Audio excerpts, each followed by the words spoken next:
Hello and welcome inside Yost Ice Arena at the newly named Red Berenson Rink in downtown Ann Arbor for WCBN Sports on 88.3 FM on the dial. I'm Jeremy Parks alongside Alex Drain, bringing you pregame coverage of the home opener for the Wolverines as they take on the upstart Vermont Catamounts here at home. As we said, the newly named Red Berenson Rink. The warm-ups are underway. The Wolverines and the Catamounts getting some shots in early. Drain, we've got some time before we get underway. Puck drop at 7:30, so let's take a little bit of a breakdown so far for what brought these two teams here tonight. Michigan so far 1-1 on the season after a road swing up in New York, coming in off of a loss the other night. What can you tell us about the Wolverines' swing through upstate NY? Well, I think you have to think it is a good road trip for them, because last season they really struggled to score goals, they struggled to control play, they did not finish with a winning record, and both those teams were not elite teams, not teams like Penn State or Minnesota that Michigan's going to see in conference play, but both were above 500 last year, and Michigan outshot both teams. Mel Pearson, the coach, he felt they played better than their opponent in both games, even though they didn't come up with the victory in the second one against Clarkston. And really the story in Clarkston, 2 early goals going against the Wolverines, and then it was a struggle to get back into the game for the majority. The Wolverines have been known in previous seasons to hold a lot of offensive firepower. Where do you see that coming from this season? Where are you looking for an offensive production man on the top lines for the Maize and Blue? Well, you always have to compare to last season, and they really struggled to put up points and score goals last year. So you look at who's coming in, what are the big additions, and you have to look at the first-line centerman, Josh Norris.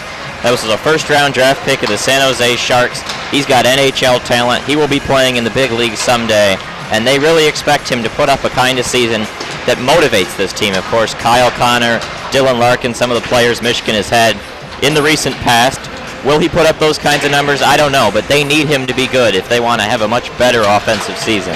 Yet to be seen, but if his draft stock tells you anything, a 19th overall pick by the San Jose Sharks, a team that prides themselves on offensive production as they grow a little bit older, perhaps a new spark plug as well in the future for the Teal down in San Jose. Looking at the Wolverines as they get warmed up here, the line charts tonight, a couple notable drops. The Pastujov brothers are out tonight alongside regular defenseman Cutler Martin. So let's take a look at the defensive side of the puck here for the Wolverines early on.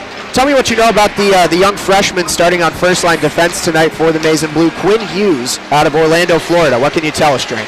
Well, Quinn Hughes is a really talented hockey player. He's considered one of the top prospects in the 2018 NHL draft. He was too young to participate in the 2017 draft, so much like Zach Werenski several years ago, he is playing his first season at Michigan before being drafted. But he's a guy that some people think could go in the top 5, and maybe he would even have been a number 1 or number 2 pick if he were not 5'10". He moves the puck well, he skates well. How good he is in his own defensive zone, that remains to be seen. And he's going to be paired up with Luke Martin, the sophomore, tonight, but the defense is anchored on the third line defensively by senior Sam Piazza. This is a young Wolverines team, Alex, and you look at the current state of affairs in Ann Arbor. After 33 seasons behind the bench, Red Berenson hung up the skates last season after a very meh showing for the majority. Just 6 conference wins, 12 wins overall in the final run of a Michigan legend. And now it's in the hands of former Michigan Tech head coach and longtime Michigan assistant Mel Pearson to take things into his own hands. How do you think the overall aura of this team has changed in the coaching switchover this season, and what do you expect out of the Wolverines in year 1 of the Pearson regime?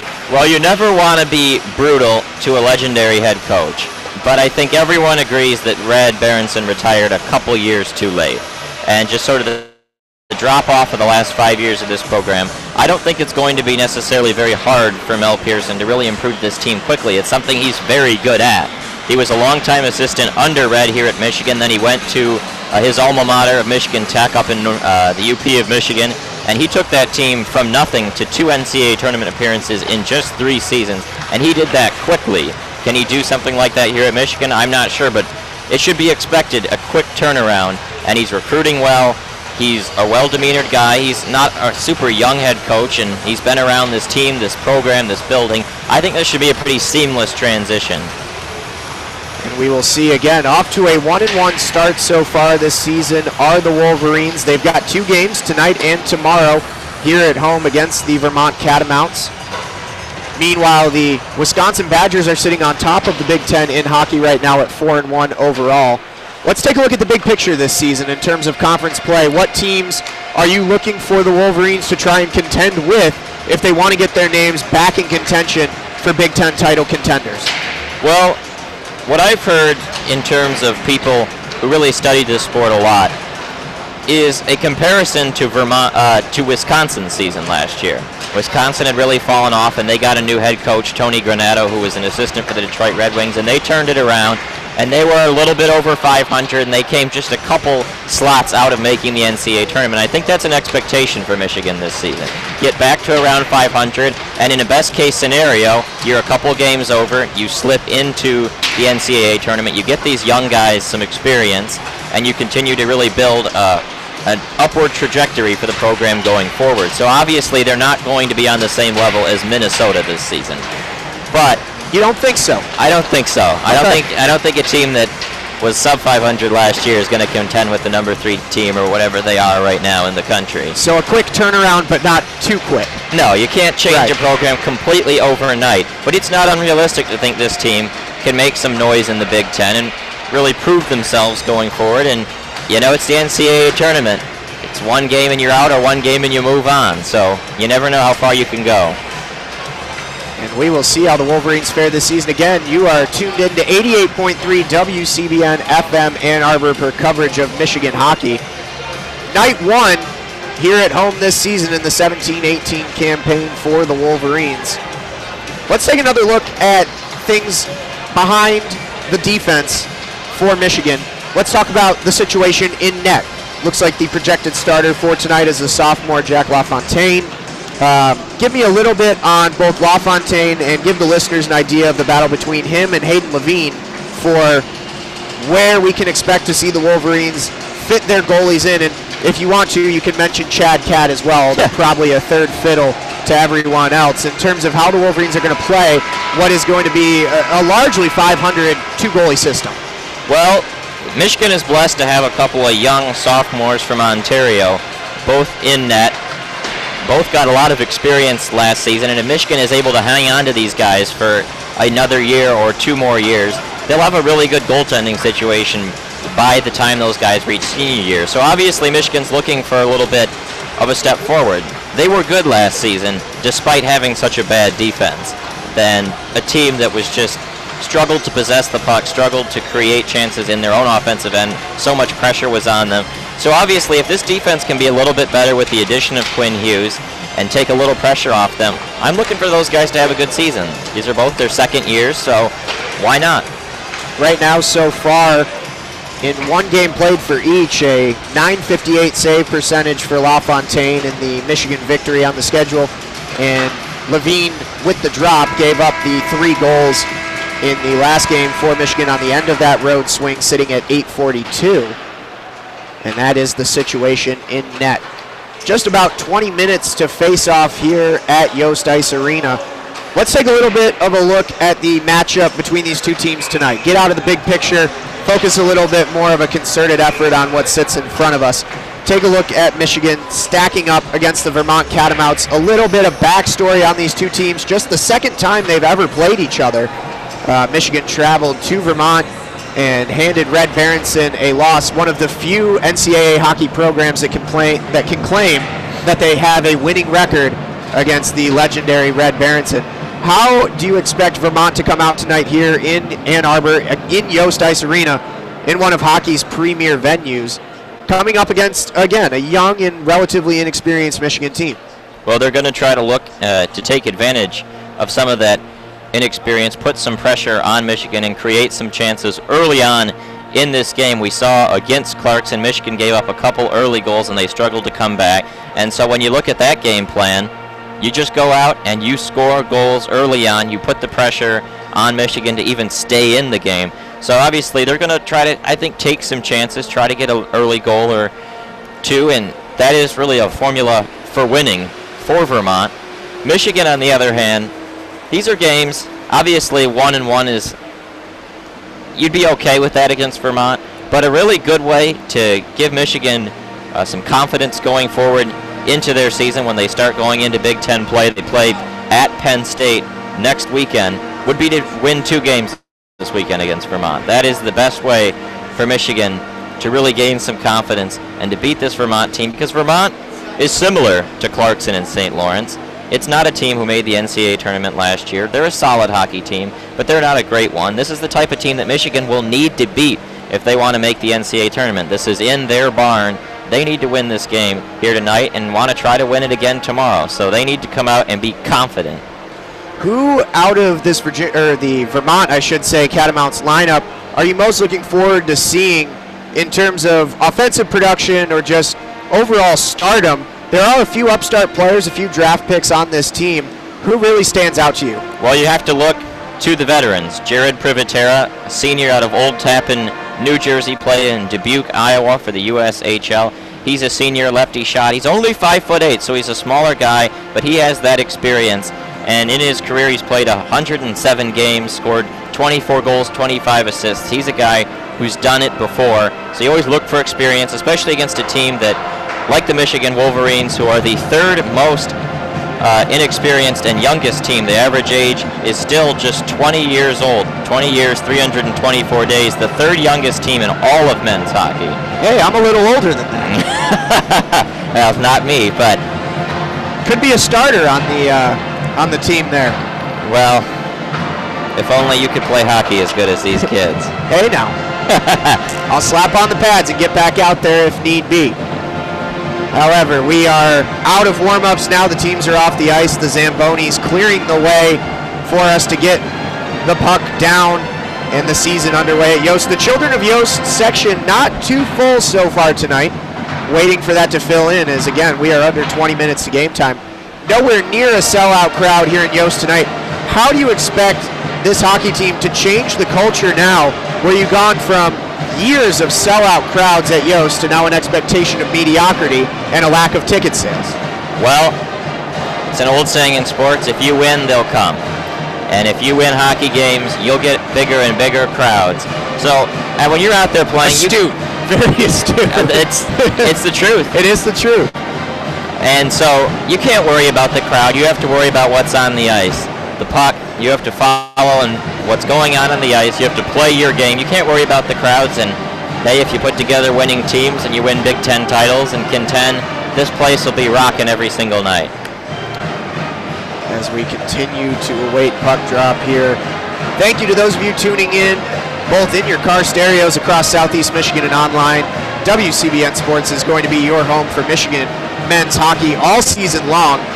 Jeremy Parks alongside Alex Drain. Drain, you're going to have the call both nights this weekend. You've got tonight and tomorrow. We will be live on air tonight. However, tomorrow we'll be online via YouTube. Well, our crew, including myself, will be down in State College, Pennsylvania for Michigan football. But back to the hockey again for a moment.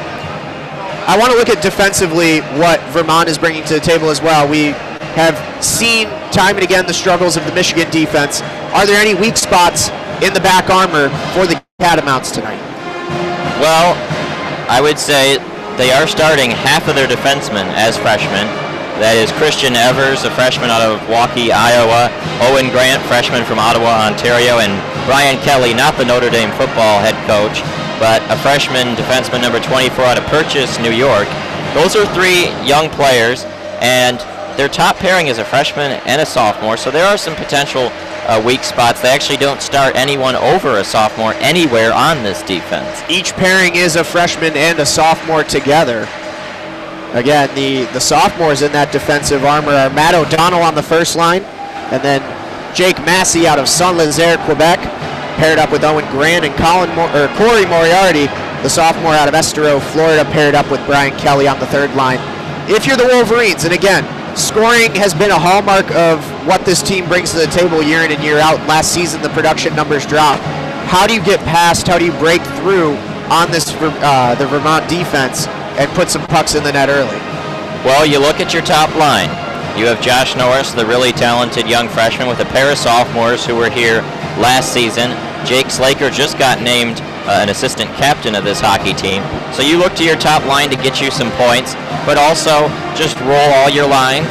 Go out there, try to get some chances created, maybe by your defensemen, see if they can't move the puck, get long passes, something like that. But they need to create opportunities. They need to do it early, get a little lead, get this crowd into the game, and then begin to squeeze the life out of Vermont.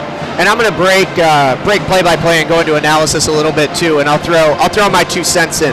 I think in terms of watching the Michigan offense the last couple of seasons, there's been a hesitancy to actually shovel the puck down deep inside, as opposed to kind of dancing around the blue line, trying to get that perfect pass and find the perfect opening, when really that's not how college hockey is going to work. You know, every once in a while, if you're an Austin Matthews, you can wait to pinpoint your beautiful shot over the top right shoulder, but really, college hockey is much more of a scrap down in the crease. And if I'm Michigan tonight, and if I'm Mel Pearson, something I saw in the first few games that I would love to see more of tonight is Michigan taking the shot from the point, dumping it down in deep, and then hoping to scrap and secure a rebound or something of that like. You have to get the goals however they may come, and I think that's the best way to go about it for Michigan until proven otherwise so far tonight. Your thoughts on the overall process of that, just dumping the puck in and looking for something out of nothing? It's not a bad strategy.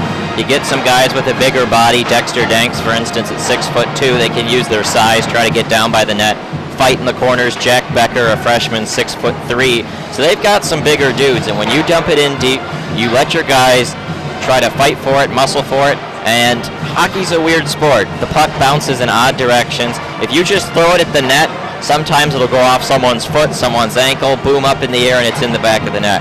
So it never hurts to just throw it in the offensive zone, throw it at the net, see if you can't create some opportunities, and they need to look at their defensemen to do that. Your defensemen are your lockdowns in your area, but they're also key parts of your offense too. They move the puck, they create chances, they take shots from the blue line. So they need to integrate both the offense and the defense, fight hard, and just put everything on net. As always, thanks again to those of you tuning in online and on the radio dial with us tonight. We always want to encourage you to interact with us throughout the broadcast on social media. We'll be monitoring the Twitter account throughout the night. Handle for that is @WCBN Sports.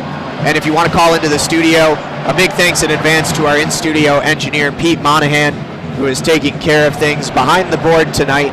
Could not be bringing you what we are without his help. So a lot of ups for him for the help that he is giving us.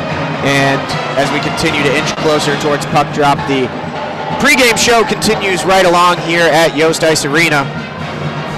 As you can hear in the background, the Michigan band, the sounds of Michigan hockey finally back in the air after a long absence, and really an absence that I don't think too many minded after the kind of beleaguered end to last season. Cluttering to the finish was Michigan hockey. And now, stepping in at 1-1, trying to take an early advantage in the win-loss column on home ice here in Ann Arbor tonight. Take another look again at the Michigan lineup, jump back, and just give me a little bit of an idea of how the lines are set up tonight for the Wolverines. They look a little bit different than the games against Sarah Lawrence, and again in the last game as well. Some changes made by Mel Pearson. What are you looking for out of the top 4 lines offensively in terms of the new pairings? Well, you're going to look at controlling the puck. That's a big one. That was a hallmark of Mel Pearson's teams at Michigan Tech, and that's a good winning strategy. So I can tell you as a Detroit Red Wing fan, during our glory days, it was always puck possession. You hold the puck, you don't let the other team get chances. And so just possessing the puck, that gives you both sides of it. It creates offensive chances, but it also allows your defense to not really have much pressure. If the other team doesn't have the puck, they're not going to be taking shots. So at the very least, the offensive top 4 lines, they need to assist in possessing the puck, and they need to be physical. Hit hard on the boards, play the puck in deep, create chances, move it well. We're looking for everything from these guys. They were not a strength of the team last season. They struggled to score goals.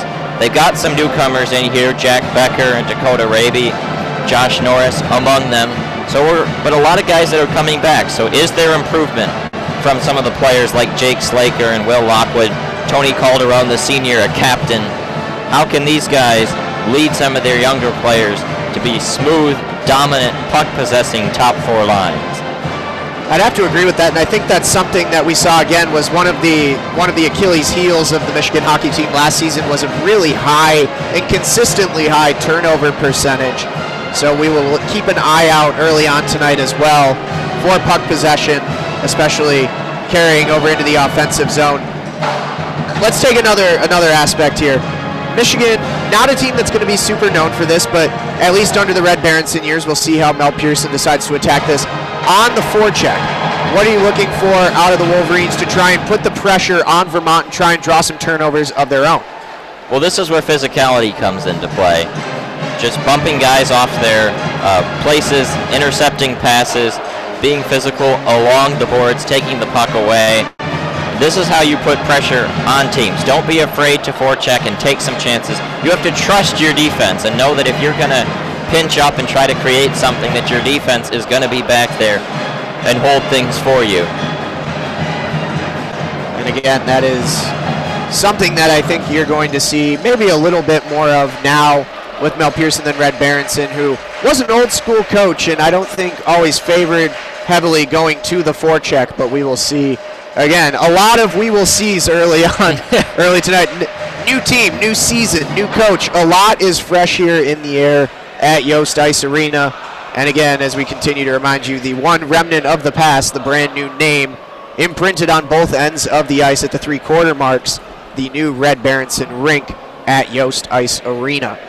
Going over Michigan's season statistics so far, just to take a look at the penalties as well. This is a team going up against Vermont, who has a very poor power play percentage, only 18% conversion so far, 3 for 16 on the season. The Michigan Wolverines, meanwhile, have given up a fair amount of penalties early on this season. What do you look for, at least in the penalty kill, and then also for Vermont to try and perk up this power play opportunity? Well, if you're on the power play for Vermont, I always say don't be afraid to take a chance.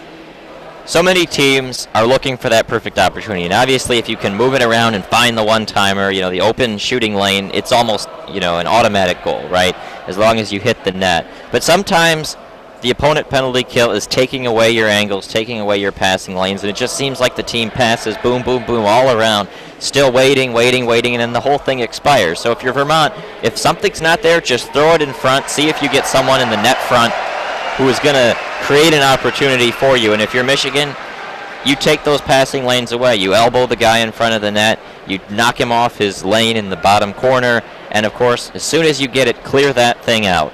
That is the biggest key to penalty killing. Whenever a group of penalty killers is in the defensive zone over and over again, they can't get it out, they get tired, they get lazy, they make mistakes. So you need to get it out and clear the puck away. And as a team, Michigan coming into tonight, again, just 2 games in, but averaging 6.5 penalties a game. Not something that you can look to sustain throughout the season, spending nearly over half a period on the power play, night in and night out. Yeah.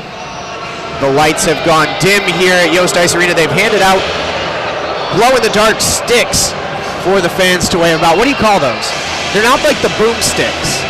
No, they're not the thunder ones you clap together. They're just the light-up ones. But those create a cool effect. You dim the lights, the players come out onto the ice. It's a really cool atmosphere and a nice environment. So I kind of like them. I know tomorrow they're giving away a 2017-2018 Michigan Magnet calendar schedule. Come in for the freebies. I know you're probably angry you're missing that out in Pennsylvania. Hey, the greatest giveaway every year is the Carhartt winter hat giveaway. The last season, I missed it. I got here a little bit too late. Even as a broadcaster, got here a little bit too late. The fans lining up in droves for it.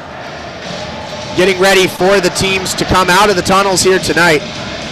Referees coming around to check the side nettings, coming around to make sure the ice is playable. Your referees tonight for the game. Head referee is Colin Cronfirst. Second referee, Stephen McKinnick. And then the 2 linesmen, Justin Cornell and Pat Richardson. A standard crew is now the Wolverines coming down the tunnel for the first time this season at home, with the emblazoned Maze M shining in the left and right circle. As we will get ready for roll call. Again, we'll just give you an idea of the starting lineups here tonight for the 2 teams. First line on offense for the Michigan Wolverines. Left winger Jake Slaker. paired up with the center Josh Norris, in the right wing Will Lockwood. First line defensively Quinn Hughes and Luke Martin. Starting goaltender tonight will be Jack LaFontaine, the sophomore out of Mississauga, Ontario. And then for the Vermont Catamounts, the first line offensively, the left winger Ross Colton, the right winger Rob Dara, and then the center Bryce Misley. Vermont is lined up down on their back line, preparing for the introductions. Michigan taking some warm-up circular rotations around the net and back up to the blue line of their defensive zone. 5 minutes to puck drop here. Again, you're listening to coverage of Michigan men's hockey on 88.3 WCBN-FM Ann Arbor, brought to you in part by Underground Printing. And now a rousing rendition of Hail to the Victors as the Wolverines go back to their back line as well. We will await the introductions and then fade out for the national anthem. And soon enough, we will be underway at last. You've been listening to the Michigan men's hockey pregame show. Alongside Alex Drain, I'm Jeremy Parks. Live from Yost Ice Arena and the new Red Berenson rink. As the picture of fielding Yost has been unraveled by the Children of Yost student section. I wonder where they actually found the time to get a portrait of Yost printed onto a flag. That has to cost quite a bit. And the newspapers coming out as they introduce the Vermont Catamounts. Again, starting lineup defensively for Vermont tonight. Christian Evers and Matt O'Donnell on the first defensive line. Coming out alongside Craig Puffer, Derek Lodermeyer, and Alex Esposito. The goalkeeper for the Catamounts, their best player by far on this team, Stefanos Lekas out of Elburn, Illinois, has faced a lot of shots so far this season, but has only given up just a hair over 2 goals a game, and his save percentage sitting at .930. So really, somebody who is at a disadvantage because of his defense, but has still stood tall in net and has given the Catamounts an opportunity to take 2 out of their first 4 games. And now the starting lineup for Michigan. Coming out first, off of the back line is Sam Piazza, the senior defenseman out of Darien, Illinois. He is a free agent, looking to have a strong season to hopefully propel himself into an NHL opportunity. Following him, Joe Ciccone, the junior defenseman out of Youngstown, New York. And your starting offensive line will actually be the second line tonight. Dexter Danks, the senior out of North Vancouver, British Columbia. His forward is Cooper Marody, and the right winger, Tony Calderon, also known as the Run DMC line here in Ann Arbor. Drain, are you excited?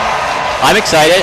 Those first 2 games, you had to, if there was a stream, it was hard to find. There was other stuff going on. I haven't gotten a great chance to really sit and watch this young Michigan hockey team play. It's a new season, new hope, new excitement, new chances to really right the wrongs of last season. So you have to be excited. And the head coach, Mel Pearson, in his first season at the helm for the Wolverines. And now we will fade out for just a moment for the national anthem. And now join us in Latin America and those who protected with the singing of our national anthem performed this evening by the University of Michigan student and finalist of the NBC hit show The Voice, Daniel Casino. Oh, say, can you see by the dawn's early light what so proudly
And with that, we are just about set to get underway here with the Michigan Wolverines and the Vermont Catamounts. For those of you just tuning in, just shy of 7:30 here live from Yost Ice Arena in the new Red Berenson rink in downtown Ann Arbor on WCBN Sports 88.3 FM on the dial. Jeremy Parks alongside Alex Drain on color. Michigan coming back to their own zone, getting ready to head back to the bench, and we are moments away from the home opener here on the 2017-18 campaign for the 1-1 Wolverines and the 2-2 Catamounts. Doesn't get much better than this Drain on a beautiful Friday night in Ann Arbor. Well, it's always beautiful indoors. It's hockey night in Michigan. Enter Sandman coming through the loudspeakers here as the keepers are shown up on the screen. The tenders of the threaded twine tonight, Jack LaFontaine for the Wolverines and Stefanos Lekas for the Vermont Catamounts. Keep wanting to call Vermont, Virginia. Yeah, I don't think they have managed hockey down in Virginia. They may, club teams, university club teams. No official Division I program though. Arizona's got one now. Arizona does State have one. They have one out in Nebraska too at Omaha. Michigan will see them for the last two games of the season here at Yost Ice Arena. However, we are underway with puck drop as Michigan wins away the faceoff. Handled by Sam Piazza back in the defensive zone, squirting it back up into the offensive zone as it's waved away for icing. Kicked back away by Christian Evers, and now a battle down in front. First shot of the season by Joe Ciccone, a pad save from Lekas. Piazza down in the left corner, trying to work it to Marodi, unable to. Heads back into the right corner, an attempted clear and off the skate of Calderon. Calderon fighting for it along with Marodi, trying to work it back out to center. Puck finally cleared, and it now is going to be called. I think it played it with a high stick. High stick may be the penalty. No, I think he just played it with Did, yes. Yeah, just played it. Yeah, you are right. First whistle of the game as that's going to come back to the left-hand circle for a face-off in the Michigan offensive zone. It'll be Bryce Misley up against Josh Norris on the face-off. Whistle blows. Going to clear out the circle. Jake Slaker facing up against Owen Grant. Face-offs won by Vermont. The Catamounts move it forward. A quick pass over to Ross Colton. He breaks away down the right-hand side. Split, good block in front by Luke Martin. The puck now worked back around and into the waiting stick of Will Lockwood, who works it up to Slaker and back over towards Norris, and then back to Slaker, and then battled back into the neutral zone. Quinn Hughes, the young freshman defenseman, giving up a nice cross-ice pass over to Will Lockwood. He works it into the offensive zone, over the blue line and back into the corner. Puck worked around, a nice hit laid by Lockwood, back behind the net. That on Massey, and a first shot inside, off the stick of Hughes and a block away, up over the right-hand side of the post and off the wall. Wolverines work it back into the neutral zone, and they'll make a change. Wholesale change for the Maize and Blue. An offensive line change for Vermont. It's worked up by the Quebecois himself, Jake Massey, up forward and across. Now working away to Coughlin. Taken away by Nick Boca behind the net. Boca back around the boards. Wrapped around up in front.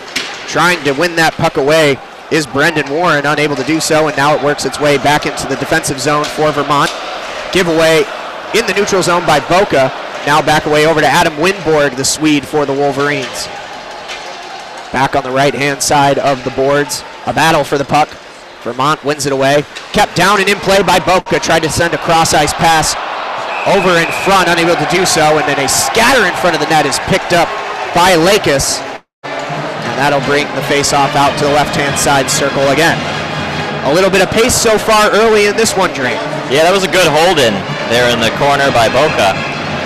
Looked like that puck was going to be cleared. He knocked it down with his hand and then played it in and got an opportunity. Keeping things going.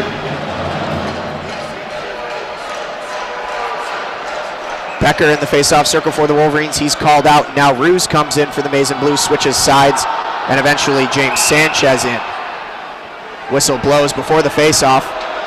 Again, a little bit of over-eagerness on both sides as they will call it back. Sanchez heads back into the circle again to face off with Max Kaufman. Face-off won by the Wolverines, back to the blue line. Ciccone over to Piazza, shot in front, blocked away by the pad as a scramble could not be gathered up by Sanchez. Puck out back to the right. Still in the offensive zone for the Wolverines. They lose the puck behind the net. It's given up to Alvaro for the Vermont Catamounts. Ciccone taking the puck away in the Michigan defensive zone. Piazza tries to get it back up. It's battled away, and Vermont wins the puck again. A lot of chippy back and forth passing, some giveaways early for Michigan. A nice play by Becker to get the puck back in the neutral zone as it's shoveled down deep by Alvaro as Michigan will regroup.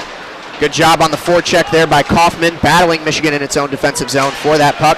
Becker's going to lace a long shot inside. It's pushed away by the short stick of the goalie, Lakis. Vermont works it up the boards. Couple of shifts for Michigan as Quinn Hughes comes back out now. Luke Martin fights it up into the neutral zone, and another giveaway for Michigan. It's now Lodermeyer working his way along the right side boards. Picked up by Warren. Kicks a nice little pass back out towards Luke Martin. Battled away and back down into the boards deep in the Vermont zone. A scrum for the puck down on the right-hand side. Vermont with a nice long ice pass, trying to find Esposito, but unable to do so as the Wolverines take it away and work their way back up the ice. Warren will dump it in and allow the Wolverines to get a change off. Puck being played along the left-hand side boards and battled away from Josh Norris as that puck goes up and out of play into the awaiting hands of the children of Yost. Looks like it hit someone in the head. Fella in the knit stocking cap right there. Seems to be all right and pleased with his current find. Children of Yost always happy to get a puck. Doesn't matter if it hits him in the head or not. Yeah. They'll take it. Norris back in the face-off circle against Misley. This time on the right-hand circle. Battle one away. Winborg looking around. Lockwood. That puck is deflected up and out into the side netting. And again, we will have another face-off. Lockwood tried to get up to the point and fire a shot straight on off the stick of a defender and out.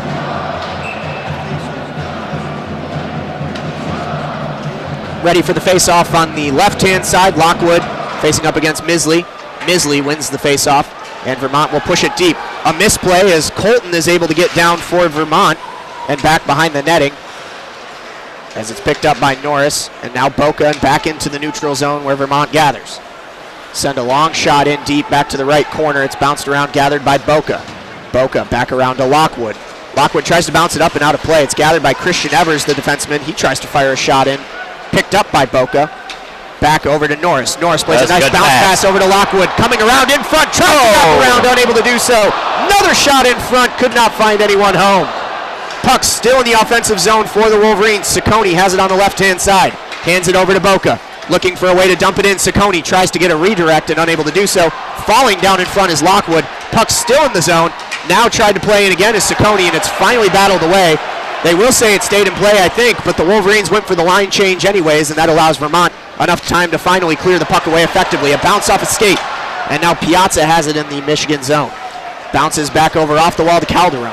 Calderon working his way around the back line. Tries to fight it off to Marodi, unable to do so. Hands back over to Misley.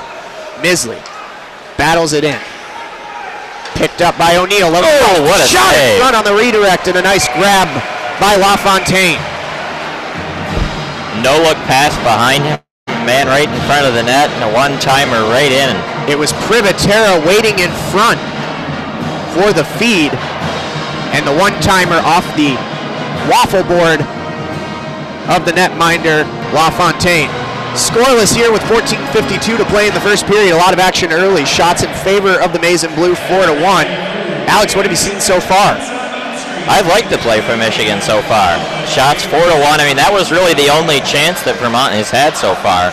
Michigan, on the other hand, has really been attacking. They had a couple opportunities down there in the side. Most of the face-offs have been in that and the offensive end for Michigan. So they have to be happy. If you continue to put pressure on Vermont the way they have here in the first 5 minutes, they're going to score some goals tonight. First opportunity for a breather. It will be a face-off in the defensive zone for the Wolverines. Looks like Coughlin coming out for Vermont for the face-off. Going to match up against Cooper Marodi.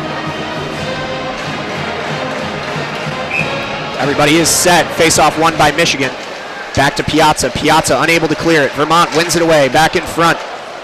And now picked up and gathered by Calderon. Calderon to Danks, tries to bounce it off and around the board. He does, able to get around Massey. Redirects in front off the side netting and gathered again by Vermont.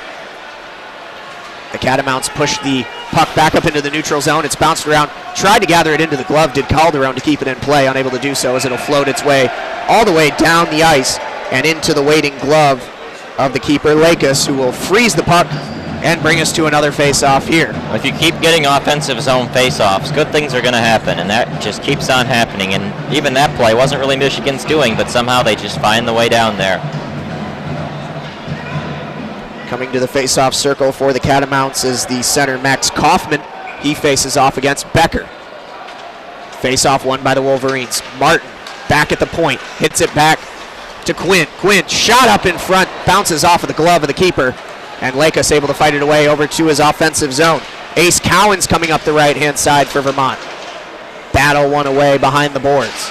And now Rouge tried to clear it, bounced up and kept into the glove by Alvaro, still in the offensive zone for Vermont. Vermont with the puck. A battle over on the right side board. Becker unable to clear it. Cowens tries to wrap around with a shot on goal. Misses wide right. Puck bounced back around.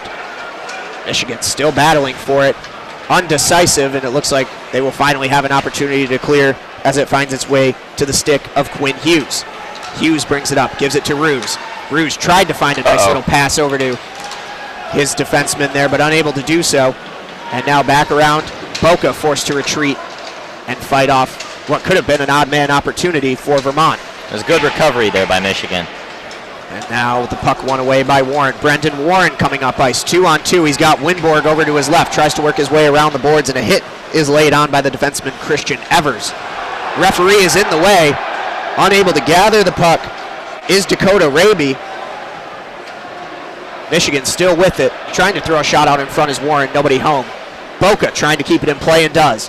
Puts it back around the end boards. And now it brings to the stick of Puffer. Puffer bringing it forward for Vermont. Bounces it off the boards and away. Quick change made by the Catamounts as they dump the puck in and will allow for a wholesale change to be made. Michigan now has the puck with Boca. Great up ice pass all the way over to his forwards, and that's going to be a delayed penalty. It'll for sure be a trip, and Michigan will see its first power play opportunity of the night. It was Norris who worked his way in off of a very nice pass from Boca, and the sliding stop from Owen Grant, the only thing that prevented a wide open opportunity on net for Norris. He also had the waiting stick of his partner Jake Slaker on his left-hand side. And that's what we talked about in the pregame. That's defensemen creating opportunities with cross-ice passes, moving the puck into the offensive end, and getting opportunities. Not a great power play for Vermont, but so far a very good penalty kill unit. 90% on the season. They're 18 for 20. Well, it's easy to have those kinds of numbers when you've only played 4 games. We will see how they fare against the Wolverines. We will see who the Maize and Blues send out as their power play unit. And it will actually be a penalty shot. Oh, it's a penalty shot. Michigan, the call is changed. Here we go. And now the penalty shot, because it was deemed a wide open opportunity on net. Again, the diving stick of Owen Grant. Pushing forward is Norris. Comes around to the right-hand side. Works his way back in front. Up over top. Just a bit too high and deflected above the top bar by Lakis as he fights off the penalty shot. We remain scoreless with 12:37 remaining in the first period here at Yost Ice Arena for WCBN Sports coverage of Michigan men's hockey. How about that? That was a good-looking opportunity. I mean, he didn't do anything wrong on that penalty shot. So it'll be Michigan's face-off in the offensive zone. They win it away. Ciccone tries to fire a shot on net, goes wide right. Fighting is Norris, who pushes up into the boards on O'Neill. Vermont trying to clear the puck desperately. Michigan trying to keep the pressure on after the penalty shot. Now they're going to have a 3-on-1 opportunity. The only man back for the Wolverines trying to fight it off. O'Neill and a diving block made by Joe Ciccone. It's like a penalty coming to Michigan. And it will be another penalty.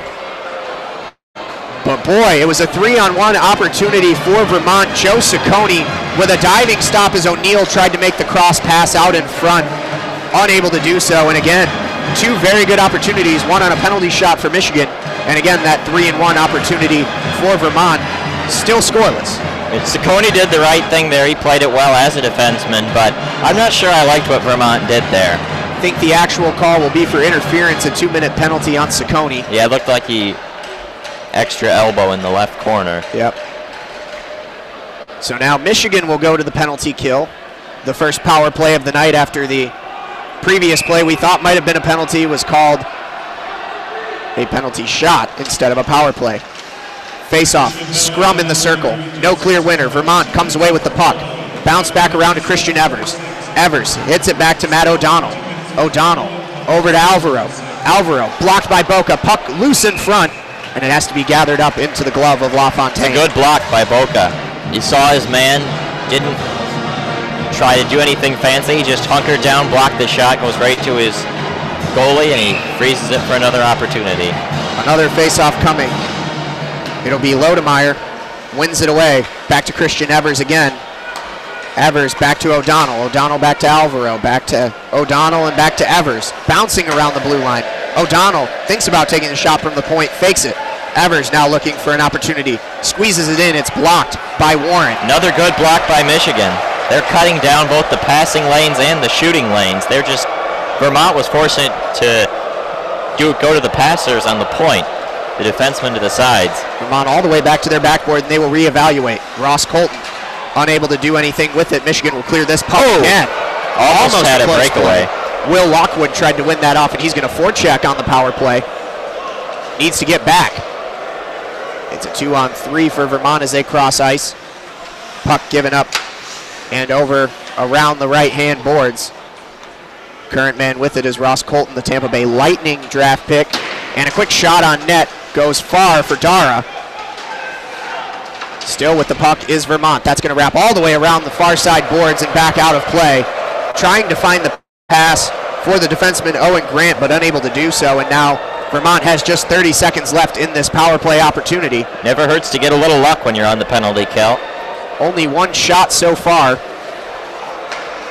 as they will reevaluate. Trying to bring that puck back up, and almost a nice pass in front to Privatera, unable to handle it.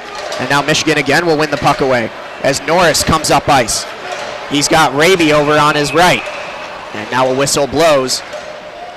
And play will stop with 11 seconds left in the power play. 10:25 remaining in the first period. We are scoreless here at Yost Ice Arena with the Michigan Wolverines and the Vermont Catamounts on 88.3 WCBN-FM Ann Arbor.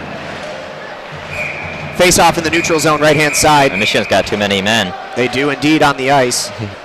Sometimes you like to think you're off the penalty kill when it's not quite time yet. And that might be a freshman mistake from Quinn Hughes, as Griffin Luce will be the one left behind. Puck is won away by Michigan. Luce has it, still cleared away. Trying to kill off the last 5 seconds of the power play. Huge hit leveled down in front by Luce. And now Michigan has the puck going forward with James Sanchez coming up the right-hand side. Sanchez trying to find a pass, brings it around the backboards. Now back up to Luke Martin at the point, back over to Hughes. Quinn Hughes puts it in front, and a nice glove save made on the far side by Lakis. Not a ton of power on that shot, but Quinn Hughes tried to catch the goalie off guard. Tried to go far side over the waffle board pad and unable to do so. A nice collection in the glove as we will have a face-off in the right circle. We talked in the pregame about physicality for Michigan. That hit was physicality. It was indeed. Got the crowd going here. Face-off in the offensive zone for Michigan. Now called out of the face-off circle is Kaufman. Coming in to lose is Alvaro as it's won away by Michigan. Puck played right along the blue line by Quinn Hughes. Hughes coming around the right side boards. Fighting along his way. Trying to dance around maybe a little bit too much and unable to find an outlet pass to Luke Martin at the point. Now Martin is fighting Kaufman. Kaufman up on the left-hand side trying to find somebody home in front. Cannot. Puck is won away by Ace Cowens. And back to Moriarty for Vermont. Now behind the net. Quinn Hughes fighting, trying to clear this puck away. And he will eventually dump it back to Luke Martin, who will have a better opportunity to bounce it up off the boards over to James Sanchez on the left. He will dump it in and allow the Wolverines a change. As now it's Alvaro coming up center for Vermont. Michigan's got plenty of defenders out in the middle. Takes a shot on goal. It bounces up off the chest pad of LaFontaine. And one away by the Wolverines. Another shot on goal for Vermont, their third of the night. Bounced up off the boards in the neutral zone to Zacconi.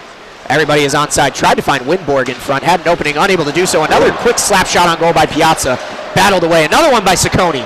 Fought off. Cannot beat the goalie Lakers so far. 10 shots on goal.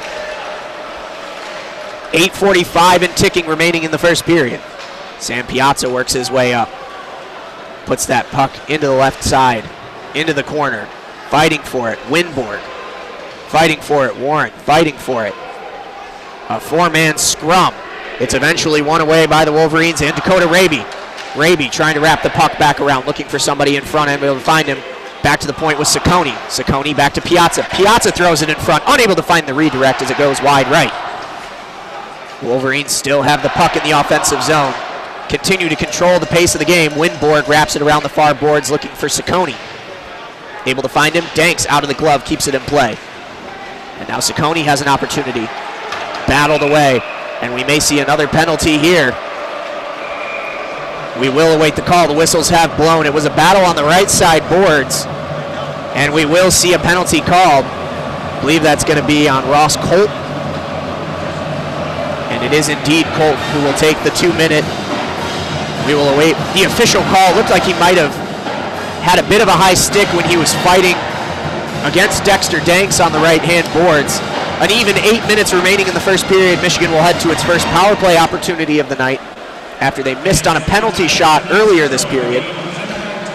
This is a good opportunity for Michigan to try to finally get that goal. They have 10 shots, but nothing to show for it. But if you just keep pressuring, you're going to get some goals. And obviously a power play is another opportunity for that. They already had a penalty shot, but this is their first power play opportunity. So we'll get to see up close here on the home ice what this 2017-2018 power play looks like. And we will bounce back to what we said previously when we thought the penalty on Owen Grant would have turned into a power play, turned into a penalty shot. Again, a 90% penalty kill rate so far in 4 games this season for the Vermont Catamounts. Michigan will send their power play unit out onto the ice. Alex Ruse, Jake Slaker, Will Lockwood, Quinn Hughes, and Norris round out the 5. There's a lot of firepower there. We'll see how they play it. It will be Norris to take the face-off. He's going up against Coughlin. And now they call Norris out of the circle. A bit too jumpy. Slaker will be forced to come in. Slaker against Liam Coughlin. Yeah. Puck is won by the Wolverines, but unable to find either man back at the blue line. Power play off to a rough start as the Wolverines will readjust, and a good forecheck by Vermont. They're going to have an opportunity in front as it's fought back over to Coughlin, and a shot goes wide. Nice play by Lockwood, a little deke to win it away as he now comes up the left-hand side with speed. Tries to push the puck and win it in front. Tries to wrap around now. Hits the puck back to Quinn Hughes. Hughes is back on the blue line. Gets it over on the right-hand side to Slaker. Slaker dancing around. Top of the circle. Hughes now looking for an opportunity. Look for that cross-ice pass back to Slaker. Hughes still dancing around. Finds the puck right in front to Lockwood. Unable to find a shot in front, though. What a beautiful pass off the stick of Quinn Hughes, and now Hughes has it again inside the right circle. Dancing around. Maybe a little bit too much. Back to Slaker. Back again over to Ruse. Ruse over top of the left-hand circle. Back in front for Lockwood, unable to find him. Gathered up by Norris. 1 minute remaining in the power play, and the puck is lost. Unable to find the stick of Hughes. 6:55 remaining, 55 seconds in the power play. Scoreless game. There were a lot of good opportunities there for Michigan. Maybe a little bit too much dancing around, though. We mentioned in the opening, sometimes you just keep looking for the perfect shot and it's not there. I would have liked him to take at least one of those and just put it on net, see what happens. Marodi comes up on the right-hand side with it, fought away by Christian Evers. And again, the puck is cleared into the Michigan defensive zone. 30 seconds left in the power play. Wolverines should have one more good opportunity to get the puck up and find a good opportunity. Tony Calderon coming up center, passes it over to Marodi on the right. I think they're going to call off sides on this one, as Marodi might have been across the line a little bit quickly there. Well, if you win the draw, you're right there by the offensive zone.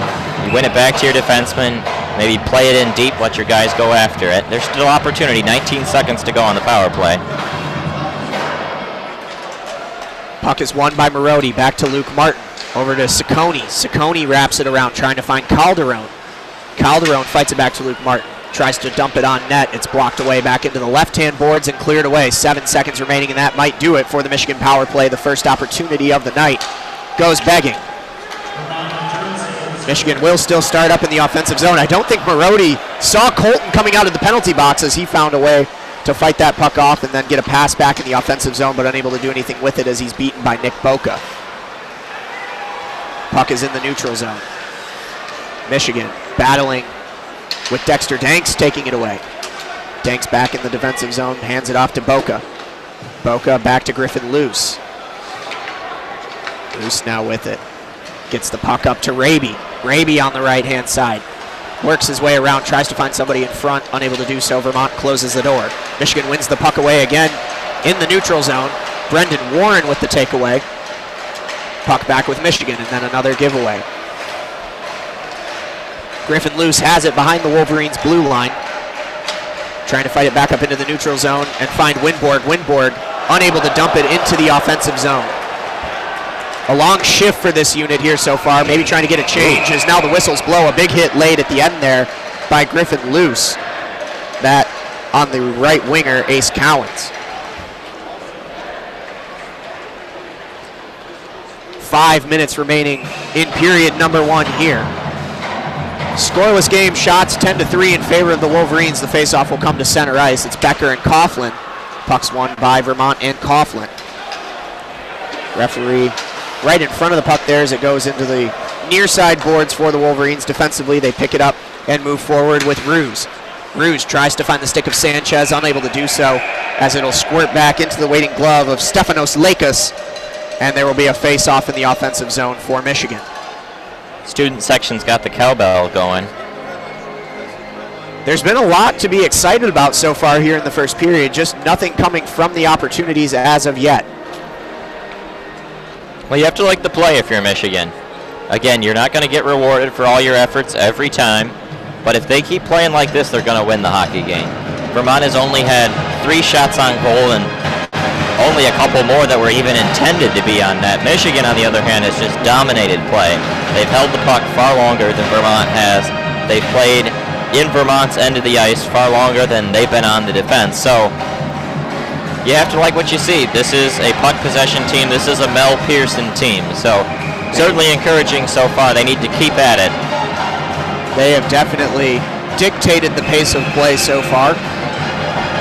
And yet another offensive zone face-off opportunity for the Maize and Blue.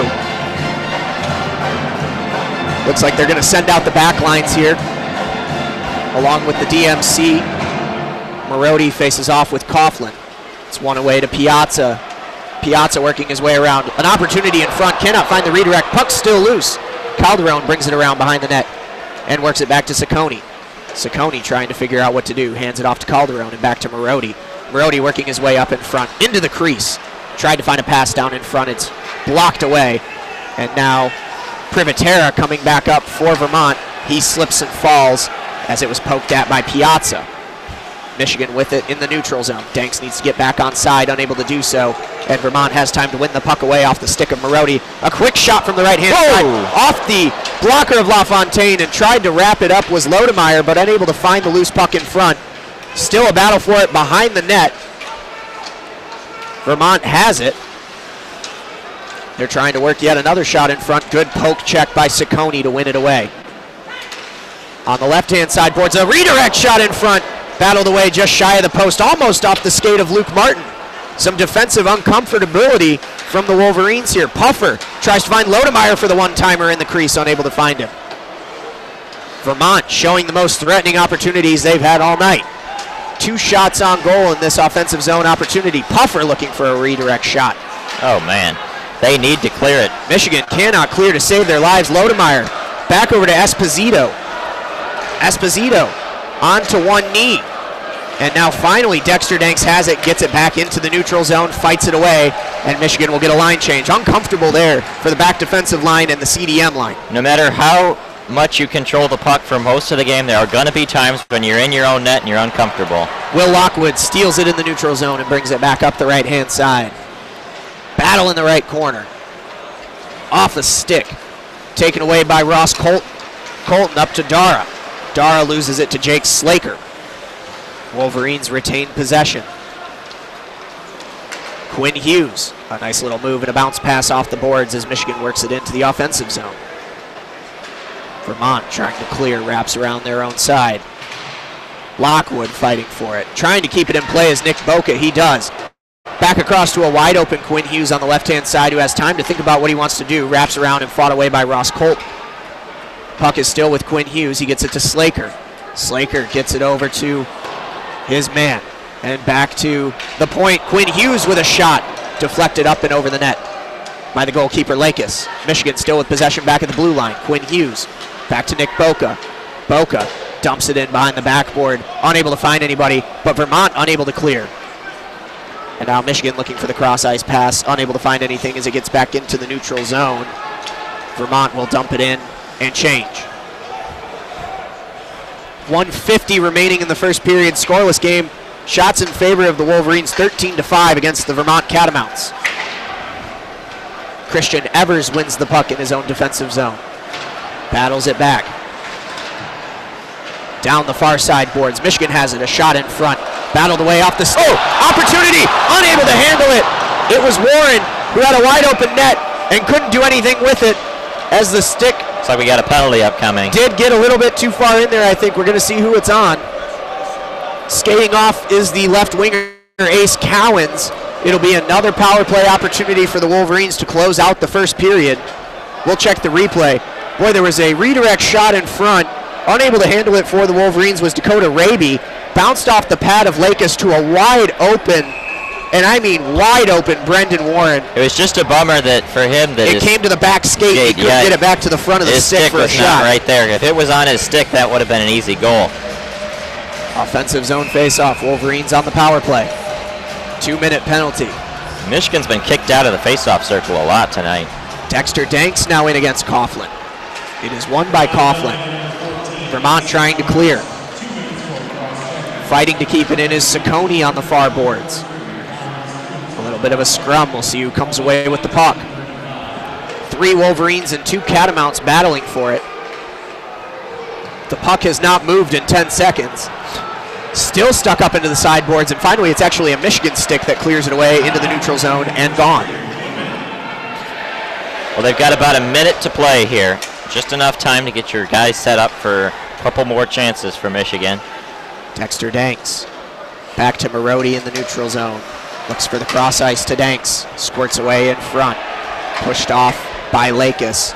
And Michigan again all the way back to the far boards. 39 seconds left in the period. Michigan will finish it out on the power play. If they don't score, they'll start the second with it as well. It's always the unluckiest power play is when it bleeds over into another period because it just interrupts all your momentum. Luke Martin bringing it up. Pass back over to Lockwood. Lockwood moving up the right-hand side. Tries to find a shot quick. Unable to handle it in front is Lakis. And finally battled away by Vermont. That's what happens when you just throw it on net. A lot of confusion on the last couple dump-ins by the Wolverines. Lakis has had trouble handling it. A wide open opportunity in the crease coming up for Michigan. Puck bounced away. Over to Ruse. Ruse down in front. Norris is down and he is injured. The buzzer will sound. The period ends and boy, Norris has not moved. He is down on his chest. It's like he's maybe his midsection. He's sitting right in the slot. He's face down. I'm not sure what the injury is. He now rolls over onto his back. The training staff is out as Vermont will head to the locker room, as will Michigan. Mel Pearson will also come out, and now standing back on his skates is Josh Norris. He's going to be assisted off. Now it looks like his leg or something. Not quite sure what happened there. Yeah, he's skating relatively gingerly. It's hard to tell which leg it would be because he's using both. Nonetheless, Michigan will have 35 seconds left on their power play when they start the second period. It was all Michigan in the first, but unable to break through were the Wolverines. Shot 16-5 in favor of the Maize and Blue. But a 0-0 game as we head to the end of the first. Well, they're on pace for 48 shots. That would be quite a few. So you put the puck on net, you're going to let good things happen, and Michigan has to be happy with the way they played in that first period. You're listening to WCBN Sports coverage of Michigan men's hockey on 88.3 WCBN-FM Ann Arbor. Jeremy Parks alongside Alex Drain. That would be a major loss for the Wolverines if Josh Norris has to miss any significant time because of that injury. I doubt he will come back tonight based off of how he was hobbling off the ice. You don't think so, but I think he'll be, it didn't look like anything long term. It was tough to diagnose what it is, but it was no Gordon Hayward injury like the other night we saw in the NBA. Couldn't tell what happened. There was a big scrum out in the slot in front. Yeah, it was tough to tell if he got hit by a shot or a stick or just something. There's a lot of guys out front there. It's just tough to tell what happens. And the Wolverines top line center goes down as the buzzer sounds in the first period, but let's talk a little bit about how the period went. It was all Wolverines. They dictated the pace. What did you see from Michigan from the opening faceoff? Well, I saw good things from Michigan. We talked about puck possession. That is a hallmark of Mel Pearson's team when he was at Michigan Tech, and that is what we saw. We saw an attacking, physical, offensive Michigan team that put pressure on Vermont all period long, and really there was just that one segment of the first period where Vermont was in Michigan's end. They got a couple chances Michigan couldn't clear, but otherwise it was all Michigan. They dominated that first period and just didn't get any goals to show for it. And really out of the 5 shots for Vermont, it was just the one really big opportunity for them down in front of the net. Sort of towards the end of the period there, they had 2 or 3 shots on goal in Michigan. It was the CDM line and then the third line of defensemen, Piazza and Ciccone, and they just looked lost for a minute. But other than that, Michigan has done relatively well. Yeah, it's pretty simple. If they play like that and they end up with 48 shots to Vermont, would have 15 if it were to go this way for the next 2 periods, I can guarantee you Michigan would win. So they just have to continue to do what they've been doing, and they will win this hockey game. The Michigan drum line taking the first period intermission, if you could not tell. Again, a big thanks to all of our listeners tuning in across Southeast Michigan and across the country on WCBN Sports. It's been a fun first period, as we will get underway in the second, and Michigan will have 35 seconds on the power play. No goals to report, but Michigan's best opportunity was the penalty shot that was missed by Josh Norris. Went high and over the top bar. Not sure if there was a deflection from Lakos. I think it did. I think it hit the left shoulder of Lakos. And that is the story of the first period. We've got about 15 minutes until the start of the second, as the student section is seated. The stadium has filled in a little bit more, for the arena probably about a little over half capacity here tonight. I'd say so. Still a good crowd. On a cold one, turning out to be more of a cold one in Ann Arbor than anticipated. Yeah, I would say so. Trying to get into those fall temperatures finally. Yeah, it's felt a lot like summer. I will say, if you want to know why college hockey at times is better than the NHL, you don't get a drum line at center ice during the intermissions in the NHL. That you certainly do not. However, the NHL not too fun for a Red Wings fan at the moment, now is it? Yeah, no, it's not. We're about where you guys were 2 or 3 years ago. And by you guys, you mean my team. Yes, the Toronto Maple Leafs. The official team of WCBN Sports. No, I think the official team is whoever the Maple Leafs are playing. Brutal. Finally got a quality win against the Red Wings the other night, 6-3. That felt good. I can imagine it did. I'll liken Michigan's youth at the moment to maybe the Leafs last year. They had a lot of blocks that they could have built off of, a little bit of veteran talent, trying to turn a once strong program back into a championship contender. Maybe Michigan by this time next year will sit poised where the Maple Leafs are. That is very feasible. Though I think if Michigan gets significantly better next year, I still think it will be because of the defensive core as opposed to the offense, which is really the case for Toronto. Michigan's got some top defensive recruits coming in next season. Drain, you are going to take over play-by-play in the second period. A lot of frenetic pace. Well, that's why calling hockey's fun. Ready for it. This is your first Michigan hockey call. Yes, it is. How's it felt? It's been good. A lot of action, not a sleepy game at all, so. It has been a good one to call so far. Thank you to those of you sticking with us. We've got the intermissions to fill, and where the TVs and the commercial radio have the luxury of filling with advertisements and such, we are nonprofit radio, and we're coming right at you with analysis for the entirety. A lot of analysis. We've been filling with analysis all night long. Well, let's find a little bit more to fill. We'll take the story of the first period, a lot of Michigan. Let's go back and break down Michigan in the offensive zone. They were able to do a lot. Did you see anything in particular that was especially effective against Vermont? I know a lot of it was, but if you could point to one thing, what would it be? Well, they had a lot going on behind the net, and that was a place they spent a lot of time. They stationed guys behind the net and used that to create passing lanes out in front. So that was something I kind of liked, and obviously it worked. They got 16 shots. So for sure. And now we have the Arby's Guess the Sandwich, one of my favorite games, where they flash up the 3 Arby's sandwiches on the screen and you have to guess which one it's on. It's always number 2, by the way. Oh, well. You never pick anything other than 2. Even when it's not 2, it's 2. Got a couple kids riding the Zamboni tonight. I always wanted to do that as a kid. I never got to ride the Zamboni. Have you ever ridden one? I have not. I would love to. It's a big deal for the Detroit Red Wings because the Red Wing Zamboni guy is the same dude that twirls the octopus. Oh. So it's always a big deal to get to meet Al. I saw somebody got kicked out of the brand new Little Caesars Arena for being the first person to throw an octopus out on the ice. Yeah, there was more context to it, though. I don't remember exactly what the story was. It was initially falsely reported that he had been banned for the season, but then that was corrected and that he was just tossed for that game. But he wasn't tossed for just throwing the octopus. Gotcha.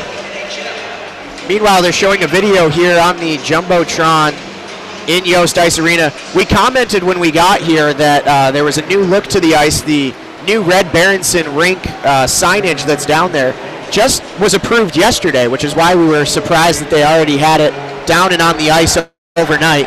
Well, they just showed the video here on the Jumbotron. At they came midnight out last night. 12:48 a.m. They came out and started to lay it down. So that's dedication. The stadium rink crew, they're some of the hardest working people in all sports, and no matter what sport you go to, the people that tend the stadium. And you go for 33 years, you get your name put on overnight. Pretty much. They're showing the whole process here. It's pretty impressive how they come out and they do it that fast. A late night here at Yost, and a nice addition with the signature of Red Berenson down at the 3/4 marks. I always think it's interesting. You ever seen on those stadiums that are half basketball, half hockey, how they have to, like, if there's 2 games in the same day, they have to run out there and change them in between. That's yeah, you basically take off an entire wood floor and switch back, yes. I think the ones that I marvel at as well are the neutral site games. So a couple years ago, Michigan and Michigan State at Soldier Field in Chicago, we went. And it actually was delayed several hours because one of the cooling pipes under the ice burst, and the entire ice surface had melted, and they had to refreeze. Were you at Michigan when the Winter Classic happened? No, year before. Yes. Good Maple Leafs win, though. Oh, they did win. It was a shootout, right? They did. I was at that game. In the coolest hockey environment you could have ever imagined. We got to the stadium probably 30 minutes before game time, and there was already 4 inches of snow on the seat, and it just kept on snowing. The Big House ran out of Tim Hortons hot chocolate in the first period. I'm not surprised. The way it was meant to be played. It really was, and we had tickets that were distant from the rink. You couldn't see a thing. The poor... Boy, you think of the poor ice attendants that night, how much snow they had to scoop off with the shovels after every intermission. It was ridiculous.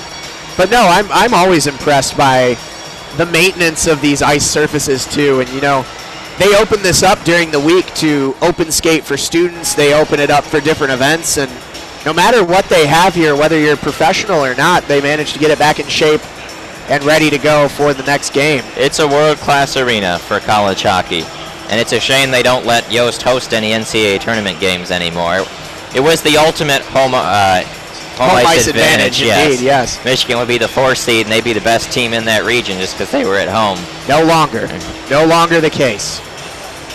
Just about 8 minutes remaining until we get back underway in the second period, and continuing to go off of that point as well. I think when you look at how much time and effort is put in the off weeks, not only of the facility staff, but the team as well, I think you look at, even from game to game, how much preparation must have gone into the Mel Pearson game plan tonight coming out of the last game, a 3-0 loss.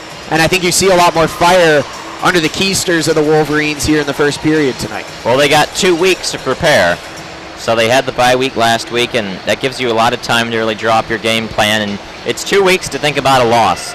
And it's also really kind of incredible. You think it's early for a hockey season right now, but Michigan has played the least hockey of just about any team in Division I at the moment with just 2 games played. Most teams don't get their bye week that early on. Yeah. Michigan will have plenty of time after this one as well. As you said, road trip to Penn State, I believe, the next thing on the slate for Michigan. Then they come back home the first 2 weekends of November. They are home against Ferris State and then Minnesota. Neither of those will be easy series. No, not at all. Ferris State's an in-state opponent. And also a traditionally very strong opponent. Yes. Speaking of in-state opponents, here's a good opportunity to bounce on. Oakland University looking to add Division I men's ice hockey. Well, it's to up the number in the state of Michigan to, I believe, 8. Eight schools. Is that 8? Northern Michigan, Michigan Tech, Lake Superior State, Michigan State, Michigan, Ferris, Western. Yeah, so 7. Yep. And that should up the number to 8. That's number 1 in Division I, right? I think outside of New York. Oh, yeah. I believe New York has more. With the smaller schools, the smaller traditionally powerful schools like Union. Yeah, they don't count. Who Vermont beat in their last game. Vermont went into Schenectady and beat Union by a score of 3-2. And their head coach, Kevin Snaden, won his 275th game in their opening game of the season, but also was a assistant at Union back in the day, so a bit of a homecoming for him there. Although he is in his 15th season with the Catamounts, his last stop in 2003 was at Union. That's a long time again. College hockey, not like some of these other sports where you have a bad season and you're on the way out. No, it's a different type of game.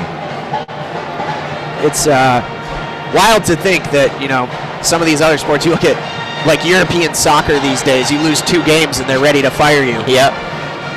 Whereas you can be Red Berenson and put in 33 years with a team, or even a more modern example with Kevin Sneddon and the Vermont Catamounts, and you put in 15 years. Well, it's hard to believe, but there's some members of this radio station who are getting a little bit antsy about Jim Harbaugh and the football team. Oh boy. Let me sit on football until tomorrow. Okay. I don't want to have to think about it tonight. I'll have a long drive out to Pennsylvania tomorrow with the guys in the car. We've got the Jeep Wrangler ready to go. The Jeep Wrangler. Yep.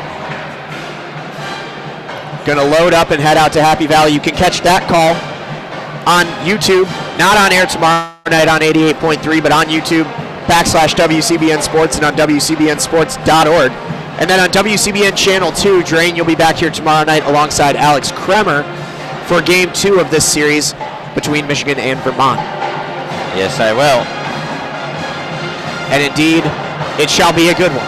Hopefully, I'll tune in after I'm done being depressed at how badly the football game goes tomorrow night. I don't know. I think they might have a shot. We'll see. A lot of people keep saying, maybe there's a shot, but I think they just say it to kind of pad their own interests, where if we lose really badly, it'll be, oh, you know what, I expected it. But if they win, you were the guy that said, oh, yeah, maybe they got something going here. Well, as a broadcaster, you always have to keep the game interesting. You have to tell the fans that there's a chance that Bowling Green can beat Michigan at the Big House. You have to get the fans intrigued, the listeners.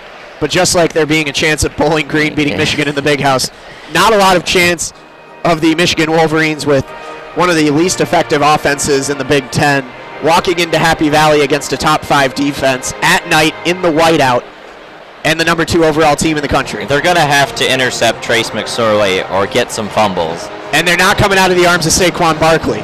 Probably not. The man has tree trunks for legs and iron bars for arms. He's better than Le'Veon Bell was in college. Yes, and absolutely. He's better than Ezekiel Elliott was in college. I was doing some spotting board work today to make those up for tomorrow night. If you go on Penn State's website and you go to the football roster, every player has their own individual page, right? And then you click on Saquon's, and it opens to an entire intro video about Saquon Barkley and shows his top highlights. And he doesn't even have a bio. It just says the accolades he's won. Here are all of his awards. Here are his Heisman candidacy reasonings. It doesn't say Saquon Barkley is yay high and yay big, even though I don't even want to guess how big he is now. He's bulked up even since the last time Michigan saw him last year in Ann Arbor. Some teams have been effective at stopping him, though. I know Indiana had a good performance against him. Quietly so, yes, and that will be a talking point tomorrow. If you can penetrate Penn State's offensive line and hit him in the backfield, that's how you beat Penn State. Michigan, and especially Karan Higdon, ran for more yards against Indiana than Saquon Barkley did. So that'll be an interesting note. It was a good week for Michigan's offensive line. They started to finally come together a little bit, and when there were holes, Higdon was hitting them. And you know what? Jawan Bushell-Beatty on the line. The substitution, getting Nolan Ulizio out, I think was finally the move that... It makes you wonder what he was doing behind Ulizio this whole time. It makes you wonder. After Ulizio being called time and again for holds, offside, all kind of penalties going against number 70. Well, you know what they always say, we don't watch the practices. We don't. We do not. Meanwhile, LJ Scott, Michigan State's running back, who we didn't see at all here in Ann Arbor a couple weeks ago, finally probably done in East Lansing is my guess, after his 7th arrest for a driving infraction without a license. It was almost a shame Michigan didn't get to see him because he was their best shot at getting a turnover. And still no reasoning why. He was not injured that night. Yeah. And he was the one back. He did fumble a couple important times in the previous game heading into the one in Ann Arbor. He's put the ball on the ground quite a bit in his Michigan State career. Yep. Well, that'll leave it for football for now. And you can again hear that alongside Michigan hockey depending on your preference, or tune into both. Grab a laptop, grab a phone, and plug into 2 different WCBN sports broadcasts now across the country simultaneously. Probably catch the tail end of this one as we get started in Pennsylvania. Something 5 like o'clock that. face-off here tomorrow. Yep. Probably be done around 7:30, kickoff 7:30 in Happy Valley. It'll probably be 7:42. Exactly, yeah. the ubiquitous 7-minute pushback. And here we are, the Wolverines back coming out to the ice drain. I'm going to hand it off to you for play-by-play. Go ahead and take it away. I'll be your color man. All right. It's like Ernie Harwell and Paul Carey back in the day. They'd switch innings. I should have done, as we started the broadcast, the old Ernie Harwell, the year of the turtle. Yeah. Or the turtle has risen. Yeah. Every year. It's the voice of the turtle. Voice of the turtle can be heard in our land again. We can fade you out and fade you back in if you want to go for it. But I'm just going to hand it off to you for now. Well, Michigan getting ready. The players coming out to the bench. Both teams, the Catamounts and the Wolverines, getting set. It looks like Michigan will be starting with the top line. Will Lockwood, along with Jake Slaker and Josh Norris, who's back out there. The centerman who was injured on the final play of the first period. So that is very good to see. The talented young freshman center for Michigan will be out there, it appears. It looks like they're switching up the defense. Oh no, they are starting on the power play. That is right.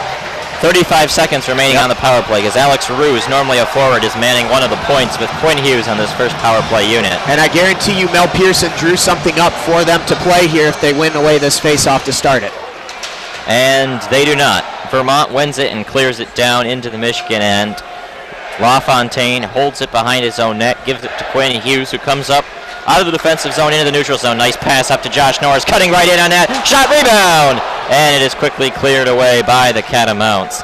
That was a great opportunity. Norris using that speed across pass from Quinn Hughes. He burns by the defense and just can't finish. Hughes bringing it back up now into the offensive zone. Another pass to Norris, and he just put it high. A bouncing puck, didn't get a good hand on it. Cross pass to Hughes, and it is taken away, and now Vermont's got a 3-on-2 coming. A pass across, and just too far for the man looking was Alex Esposito. And it is now taken by Michigan in the corner. Josh Norris working there along with Vermont. Norris and Hughes for Michigan trying to dig it free along with Ace Cowens. And we got a whistle. Not exactly sure. It was a broken stick on the play. It'll be a penalty against the Catamounts. Indeed, it looks like it's going to be coming off ice. Number 14, Ace Cowens, the third-line winger from Beverly, Massachusetts, played in Waterloo in the USHL. Worth noting that a fully healthy Josh Norris is back out on the ice with a couple good opportunities to open the second period. I thought it looked like he wasn't going to come back into this game, but that looked good to be fine. Skating well. One back by Michigan. Luke Martin holds it. He gets it across to Ciccone. Ciccone shot just wide of the net, and it is held in by Calderon, who plays it on deep.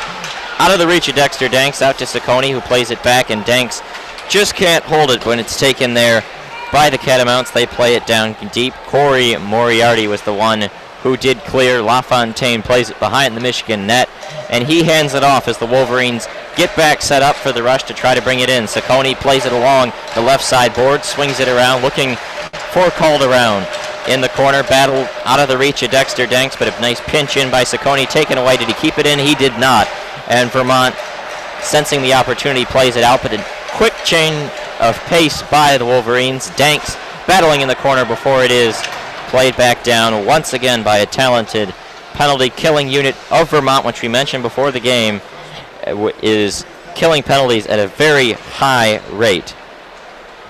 And 1 minute, just under a minute remaining in the Michigan power play, under 18 minutes to go now in the second period. Slaker was not able to control it, but Norris takes it away. He's got a chance in the middle. Norris, a shot into the glove of Lakos, the catching glove. Beautiful glove save, but again, Josh Norris is going to score in this game, come hell or high water.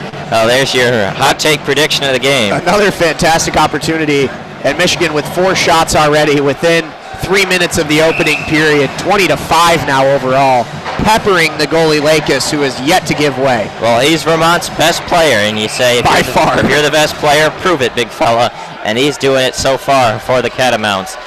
Norris to take the face-off now, joined by Lockwood to his left, Slaker also to the left, Hughes manning the point, Alex Roos to the right of Norris, and Norris is able to win it to Roos, who plays it to Hughes. He'll skate over to his right, back in by the face-off circle. He's got Slaker now at the point, passes it across to Roos instead, down low, pass in front, and off the pad of Lakos. Tried to be blocked by Slaker, but he just could not hold it in, and it goes all the way back down. But another chance and shot, 21, number 5 of the period and 5 of this power play for Michigan.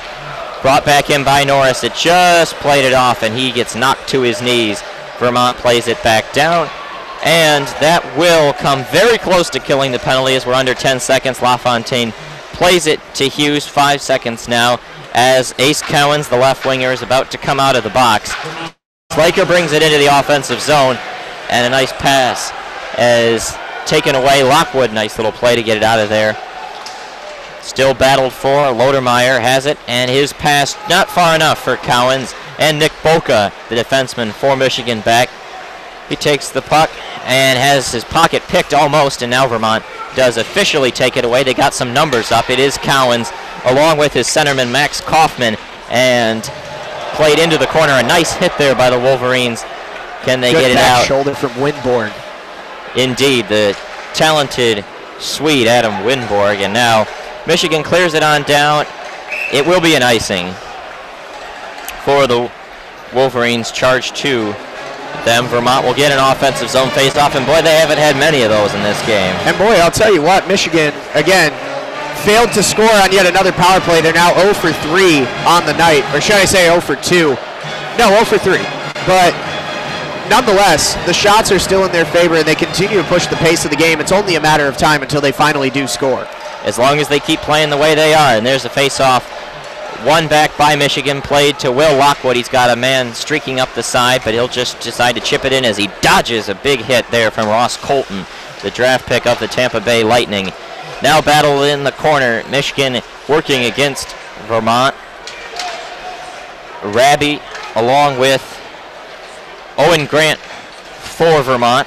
And the Catamounts do control. They'll bring it out of their offensive zone. Griffin loose, pinching along the boards for Michigan. And now it's a loose puck into the Vermont zone. A chase between Raby and Rob Durr.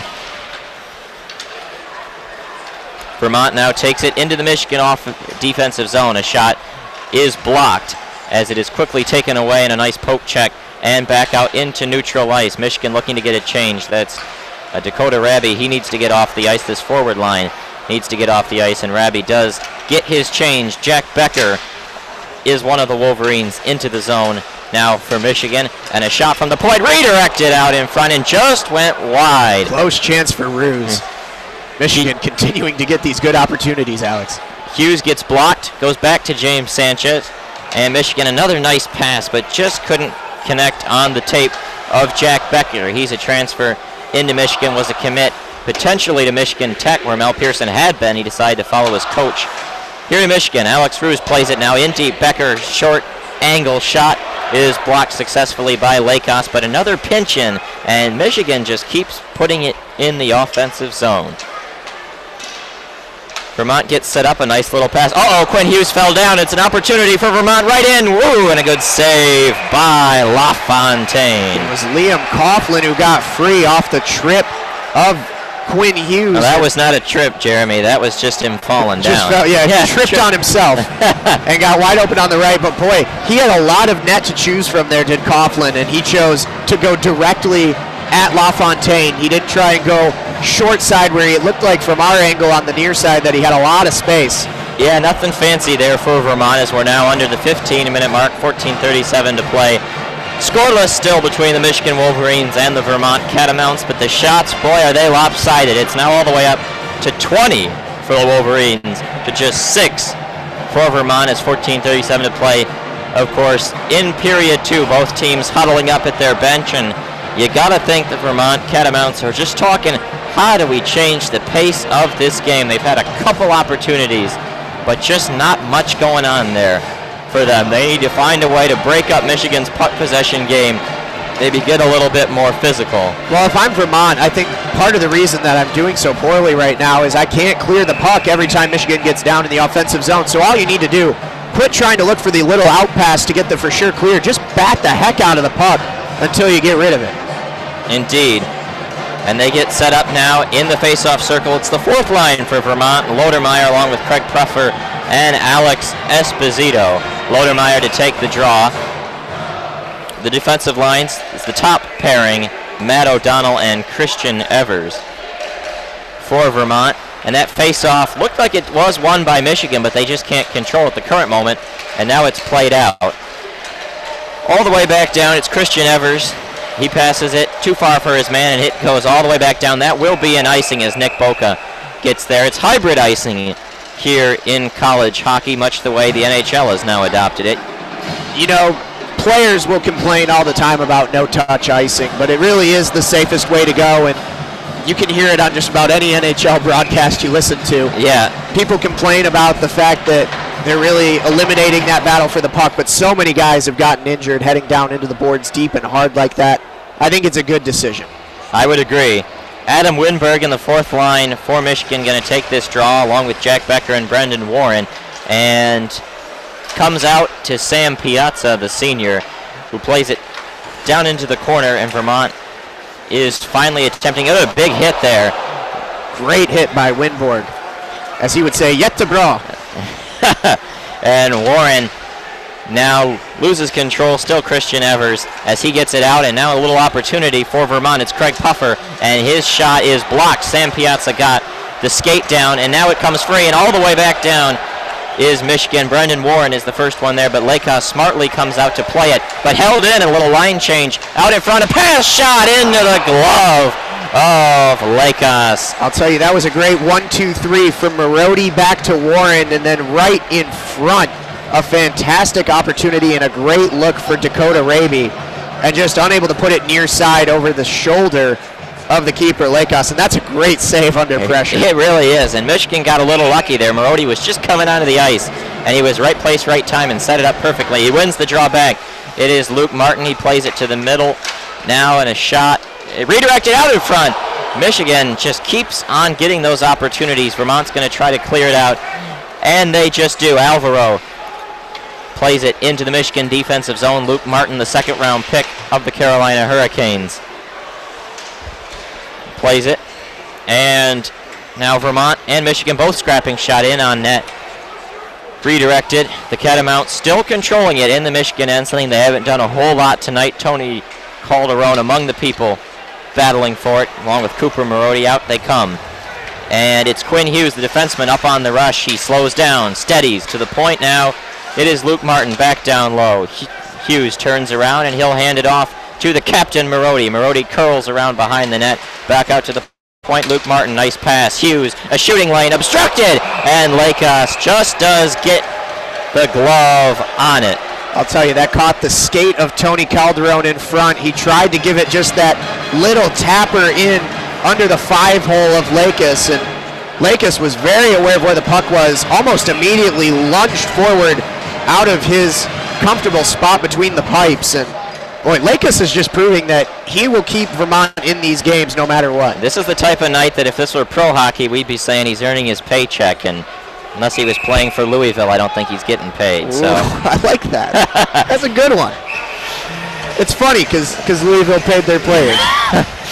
Slaker now is going to take the draw. Norris is kicked out.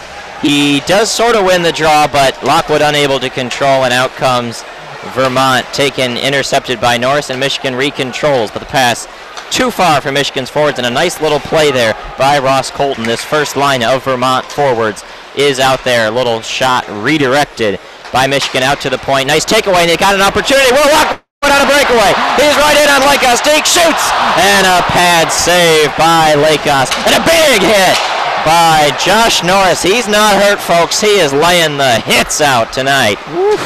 And another takeaway, Lockwood. He's got an opportunity with Norris. He cuts to the middle. His pass is not there, though. Norris didn't quite follow up, and now Norris goes down. Oh, boy. Norris has to quit throwing his body around. He's going to break himself. Boy, he just landed a huge hit earlier in that possession on the Catamounts, and it was Corey Moriarty on the far boards, and then he just tried to land another one on Ross Colton and unable to hit him. And now he was down for a minute after that. It's going to be a Vermont penalty, it looks like. It's going to be number 24, Brian Kelly. Trying to figure out what that penalty was, where it was on the ice. Well, right here. Maybe a high stick? It could have been. He might have lifted it up as Josh Norris was coming in for the check into the boards. Again, another face-off called off. Michigan's going with their second power play unit to start things. Makes sense with many of the guys on the first one getting tired out. Dexter Danks is unable to win the draw, but a nice battle by Marody. And Ciccone is not able to keep it in. An opportunity for a 2-on-1, but a quick play there by Luke Martin to make sure that that was not happening. LaFontaine holds it behind his own net.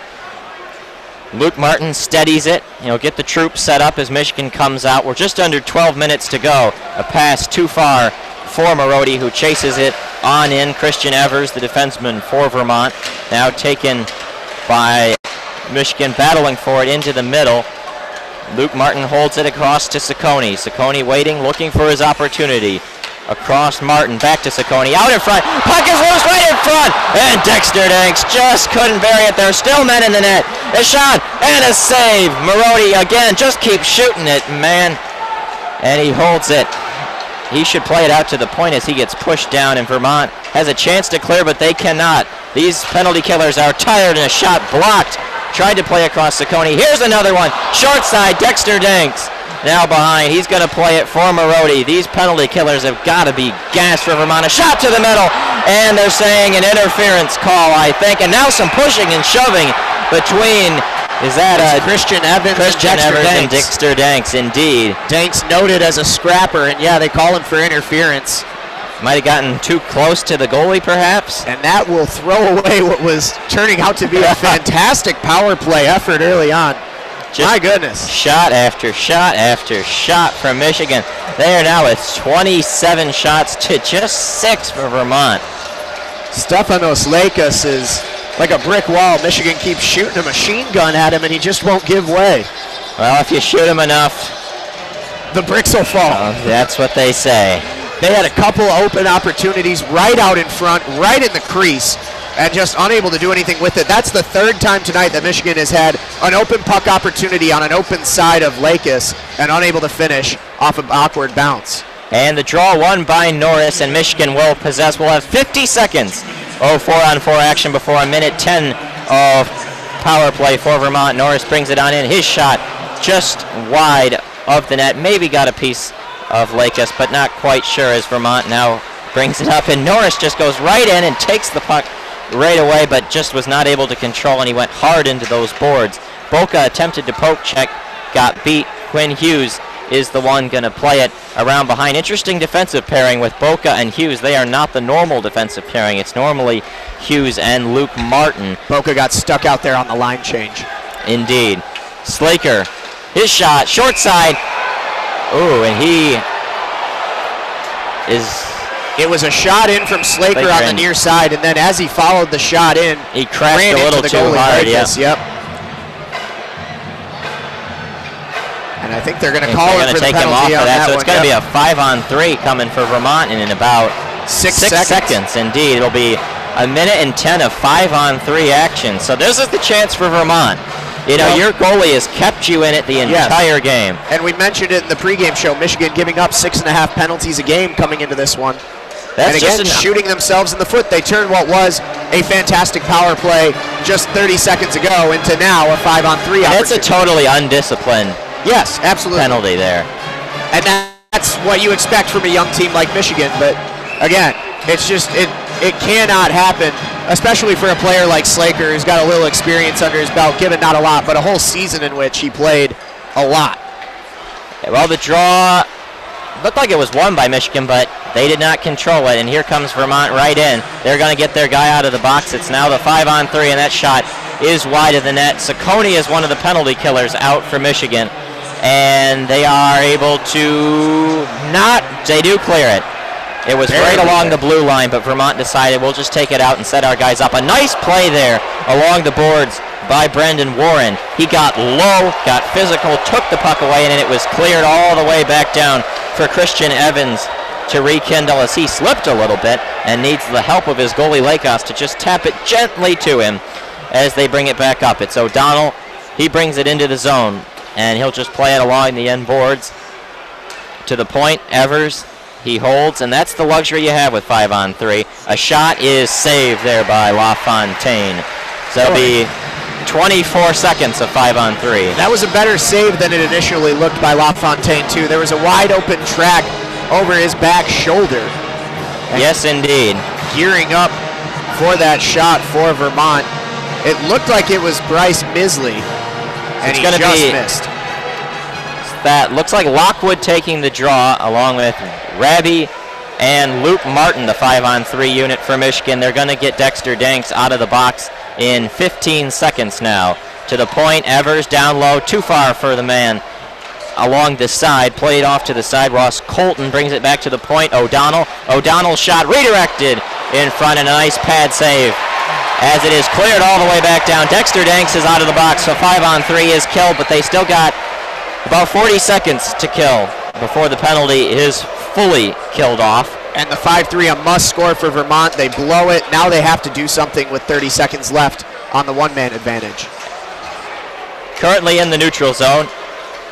Puffer plays it just into his offensive end, but not a lot of puck possession right now. They do eventually slow it down. Privatera to the side, back on down, right out in front of the net, and got the glove down on it.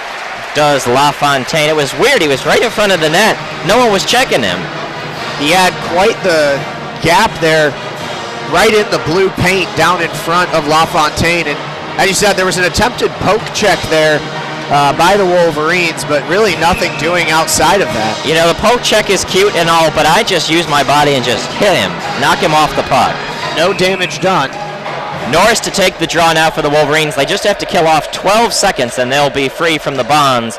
That was over a minute of 5-on-3 time. A lot of penalty killing, but Vermont's going to get a couple more chances. They win the draw. Puffer on down low. Privatera back to Puffer. He's going to get it to the point. all the way across, and now they have killed off the penalty, and they've got it. Slaker out of the box. Pass along the side. Sanchez takes it, and Griffin Luce plays it on deep. Into the offensive end comes Michigan. Slaker using that size, takes the puck away. He's got a couple men in front, including Sanchez. It goes through the crease. Griffin Luce plays it back on deep for Sanchez. Sanchez now to the point. Skating on in, shooting, and there's more guys in front of the net. Looked like Slaker ended up on top of Lakos. Luce using that left glove, just could not keep it into the zone, and Piazza will have to recontrol. Sanchez pass to Piazza. He'll dump it on in deep, and they'll send the freshman Jack Becker in there to get it, along with Owen Grant is who he's battling for the puck. Now the puck comes free as a little Seven Nation Army sounds from the student section, the children of Yost over in the corner of the rink. Michigan still with it in the forward side of the neutral zone before it's just chipped on in deep. Craig Puffer and that fourth line, or really a hodgepodge of a line left over from the power play unit. Will Vermont get a change? So Michigan chips it in deep. Lekos thought about playing it and says probably not the best idea, but look at this. Vermont is beating Quinn Hughes back. That's a freshman mistake by Hughes. Didn't follow his man, and Vermont has an opportunity. Puck comes out free. Shot! I don't think it got in on net. Hughes takes it, and Dexter Danks plays it off the boards in deep. Calderon along with Cooper Marodi and Danks is this forward line for Michigan. Shot by Vermont goes wide to the right of the net. And now a scrap in the corner. We are at 6:20 to go in the second period between Michigan, the Wolverines, and the Vermont Catamounts. 0-0. 28 shots for Michigan, 10 for Vermont. A play into the neutral zone, just a little too far for Calderon. He'll go up against Christian Evers. And Michigan controls Luke Martin. His shot, and it hit a man in front, looked like Calderon, and now pass a little too far. Out comes LaFontaine. He plays it behind his own net. A man for Vermont fell down a little. Dominic Connor O'Neill coming out to play that puck was LaFontaine. O'Neill again just plays it off the side. Using the size are these Michigan defensemen to stop the Vermont rush. Boca plays it off the boards, and Lockwood right there. Norris chips it in deep, but taken away by Vermont, and Norris tries to take away of his own before it is just chipped on in deep. Boca is there, and they chipped it a little too early. It'll be an icing, and Michigan will get to bring it all the way back down into the offensive zone. Not too bad play-by-play here in the second period there, Alex. Spoken like a true broadcaster. Well, I'll take that compliment. You've had some exciting moments. Norris to take the draw. He's got Luce and Boca as his defenseman, and of course Lockwood, one of the men to his left, Slaker the other. Luce unable to keep it in, and now an opportunity for a 2-on-1, bringing it in, shooting high and over top the right side. Lockwood, and we got a penalty. Play blown dead, awaiting the decision. Not sure. There's some pushing and shoving now between It's Nick Boca and alongside, I believe, Bryce Misley. Misley, that's, yes. Number 13, the center. And now Norris trying to get into it with Coughlin. There's going to be no penalty. All the five guys are going to stay out there. It looked like the referee was touching Norris for a second as if to motion him to the box, but we will remain 5-on-5 with just over 5 minutes to go here in the second period of action. Norris to take the draw. Lockwood and Slaker, his wings in the defensive zone, going up against Misley, Colton, and that top line of Vermont. And taken away now by Lockwood. He's in on net. He shoots, and he scores! Put it in. I'm not sure, was it Lockwood or was it the follow man, Slaker? I believe it was off the stick of Slaker. Lockwood drove in. It was stonewalled by Lakos, but a great follow-in by Slaker, who I think will get the credit. We'll take a look. Either way, it's that first line. It wasn't Norris, but it was his wing mates. Let's take a look. He shoots it, and I think it is Lockwood. We'll see who gets the official credit. Let's take a look. Coming across the right-hand side was Lockwood. Tried to drag it in 5-hole. Might have gotten underneath the pad of Lakos, but I think the final push came off the stick of Slaker to put it past and light the lamp for the first time at home this season. Yes, indeed. Looked like forehand to backhand and he put it in. Let's take a look. No, he didn't touch it. No, Slaker didn't touch it. Yep, it was Lockwood. That was Lockwood. Through and through. Sure enough. Forehand, backhand, 5-hole. Good call there. Liked it. Liked the goal call. So Michigan takes the 1-0 lead, and all that persistence finally pays off. Dakota Raby's got an opportunity, and he gets pushed down from behind. Ciccone followed him up. So now Michigan, the game changes a little bit. Under 5 minutes to go in the second. We have an opportunity for Vermont, but we're going to look. We'll see. Michigan will obviously try to keep the pressure on to get that second goal, but you got to think they're also going to just try to be a little tighter defensively. And that's something that you would expect from Michigan as well. But also you have to keep in mind you can't rest on your laurels now. You've controlled the pace of play the whole game. You finally broke through after 28 shots on goal. And you have to continue to push that pace and continue to bust Vermont back and forth. Yes, indeed. LaFontaine plays it for his forwards. It continues to be this fourth line, Warren, Raby, and Winborg, but they'll quickly get the change. And out comes the third line, Becker and Sanchez and co. And Quinn Hughes, the top defensive pairing. It's played into the corner by Vermont. Nice play to the middle, and a backhand goes high and over top. And Michigan did get a defensive stick on that, so the faceoff will stay in the Michigan defensive zone. Little journey, it sounds like. Don't stop believing. And that was almost a very cool shot opportunity for Vermont there. Tried to go 360 around the backhand there. Yes, he did. The little spinorama goal. Well, this is the part that if we were in the barn of my favorite team, the Detroit Red Wings, you'd hear the screaming at the South Detroit part. See what we get here in Yost. A little different in Ann Arbor. Or Toronto, for that matter. Here you go. Yep, they cut the music at South Detroit. Not quite as loud as Little Caesars Arena, but... it was always a staple of the Joe. But they always played it, not 3:49 to go in the second, and the Joe was always in the final 30 seconds. If you got a face-off and the Wings were going to win, that was when the crowd would sound. Don't worry, they've still got new tropes at Little Caesars Arena, like the Pizza Power Play. Pizza Power. I've heard a lot of good names for that arena. I've heard the Pizza Arena. I've heard the Dojo. Yep. It is brand new arena in downtown Detroit. It is nice. It is very nice. I've seen it from afar. I haven't gotten to a game yet. I have not gotten to a game. The Leafs play in Detroit over winter break, December, I want to say 16th. I went to a concert there. Oh, yeah? Who'd you see? Paul McCartney, actually. Oh, boy, okay. Living legend, so. How was paying $700 to see Paul McCartney? Hey, he still got it. He still got it. You know, if I can be that good at 75, still be out there doing whatever job I'm doing and loving it all the way, I'll take it. Play back underway. Hughes now has it for Michigan in the offensive zone, just like pretty much this entire game. Defensive face-off for Michigan quickly turns into an offensive opportunity. They have just controlled and dominated every facet of the game so far.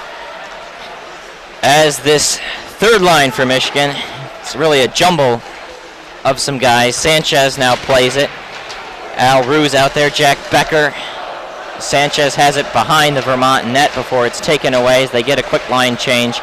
Griffin loose, switches with Luke Martin. Hughes is still out there. That pass was too far, and the full line change for both squads, the Catamounts and the Wolverines, now taken by Corey Moriarty with his defense partner Kelly, and loose has a quick shot, and net never reached the net, taken away there by the defenseman. Danks plays it off the boards, now in deep. He's got the second lineman out there with him. Play to the middle, a shot by Calderon. Nice pass by Marody, the captain for Michigan. Or excuse me, Calderon is the captain. It was the pass from Marody to the captain. Calderon for the shot. Wide open opportunity right in the slot. But again, Lakes, even though he's given up the one goal, considering how many great opportunities Michigan has had right out in front of him, continuing to stand tall. It was not the best look. He's still keeping the Catamounts in the game. Yeah, this could easily be a 5-0 game. I mean, we've had, I think, 3 breakaways now for Michigan, along with the penalty shot. So it's been a lot of chances for the Michigan Wolverines, and he's kept him in it. It's the Jumbotron, flashes the Tim Hortons advertisement, now the Michigan Medicine one, as it shows some fans in the crowd. They're into it. They got the lead, got the glow sticks with them, enjoying the music from the Michigan Hockey Band. It looks like we're joined by a youth hockey squad, I think, over there on the left side. That's going to be your second period intermission, and you know what? I'm calling the whole thing. Okay. I love that when they bring the kid hockey teams out, you get to watch them bump around down on the ice down there. That face-off is won by Michigan, but the defensemen were not able to get up there in time as it's brought Connor O'Neill along the right side. He has a good check laid on him by Michigan. Dexter Danks takes it. A little backhand pass too far for Calderon, along with Marody. Marody takes it, and Marody into the offensive zone using his size, and that shot up into the netting off of a Vermont stick, so it will be an offensive zone face-off for Michigan. We're now at 2:11 to go in the second period. Shots 31 for Michigan, just 10 for Vermont. And if you are Mel Pearson, you have to be happy heading into the locker room if you can maintain a 1-0 lead through the end of the second period. What you had going absolutely worked, and now you just have to maintain and finish out strong. Norris to take this draw with that first line that's produced the only goal in this game. It was Will Lockwood who scored it. He's to the left of the talented centerman Josh Norris, and it's held in at the line. A nice play there by Sam Piazza, the wily senior, to hold it into the zone. And that goes up into the scorer's table. Into the scorer's table, or just beyond. Yeah, it looks like a fan from Warren, Michigan takes that home. Nice souvenir. There's a tray of the old Ernie Harwell. Whenever a fan gets a souvenir, you pretend to know where they're from. There you go. Got all your little idiosyncrasies already. I love it. Slaker takes the draw. He did win it after Norris got kicked out, but Vermont quickly controls. Under 2 minutes to go. No 2-minute warning in hockey, but that's my job to tell you when it's coming. Vermont still in the offensive end, but they were unable to quickly control it, and Michigan's got a play. Here comes Will Lockwood, one defenseman back. He's going to cut to the middle and just didn't steady the puck well enough to the point. Ciccone across Piazza. Piazza shot. Ooh, I don't think Lakos saw it, but it was wide to the left anyway. Piazza into his own defensive zone. Nice little poke check, working along with the Catamounts. Lockwood, a good play, and out comes Norris. Norris is tired, but he's going to make an opportunity. Try to see if something can happen. Skates on in, plays it in front, and he goes hard into the net. He's played physical all night long, and we're going to get a stoppage in play. The net has come off its moorings as Norris came in very, very close. It's a great word, moorings. A nod to our former broadcast partner, Morris Fabry. Always quick to note the placement of the net and the piping.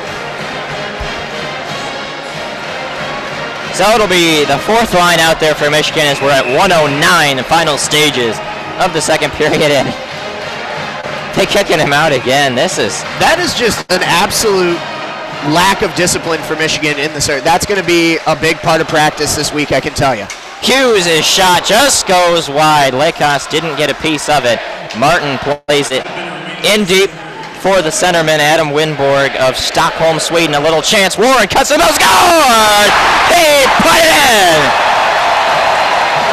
And Michigan increases their lead to 2-0 here in the second period of action. 54 seconds, and that's a crushing blow to Vermont. And I'll tell you, Michigan has had no less than 5 opportunities out open in front of the slot so far tonight. And finally, Brendan Warren able to take advantage right over the far side past the diving stick of Lakos, who, again, on 32 shots, just giving up 2 goals. I can't really blame the guy, but Warren, another nice opportunity for Warren. Warren was in deep behind the Vermont net, and he twisted, curled over to the middle, did 1 or 2 little plays, and then boom, put the biscuit in the basket, and Michigan takes a 2-0 lead. And again, that's crushing for Vermont. I mean, they were looking at just escaping this period down only 1-0, and now a 2-0 game. But the most dangerous lead in sports. The most dangerous lead in sports. My father loves to say that.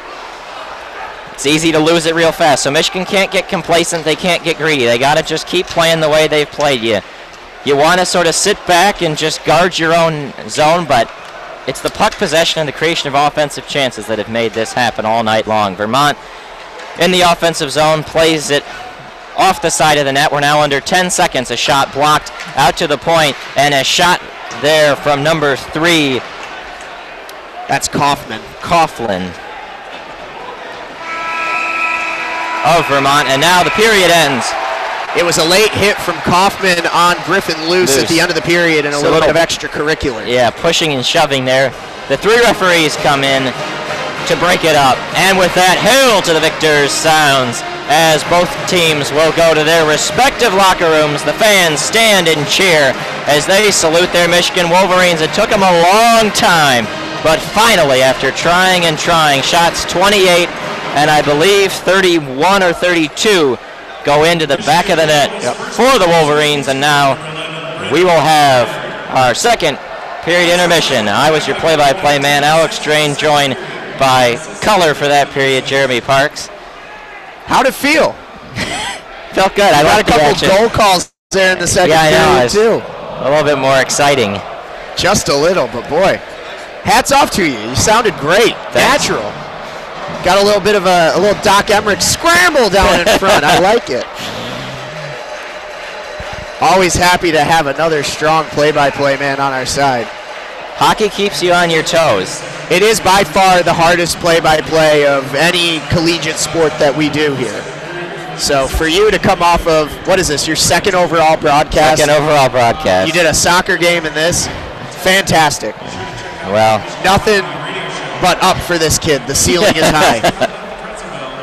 I got a lot riding on you now. Oh, well. By the time I'm old and have a job and am boring in a few years, you'll be right off doing your own thing here, still sounding great. You have a nice little office. Yeah, for sure. By then, you know, you probably be owned by Learfield Radio and already be calling games. But boy, a couple really good goals, though, for Michigan in that period, going off the first one from Will Lockwood, which, you know, was kind of what we were expecting earlier, was just kind of a scrappy goal down in front. And finally able to manage it in, and then the great shot from Warren down in the last minute of the period.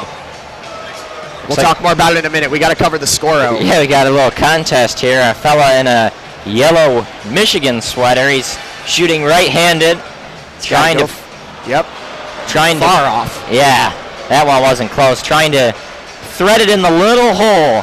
The Meyer Scoro sign is blocking most all the net.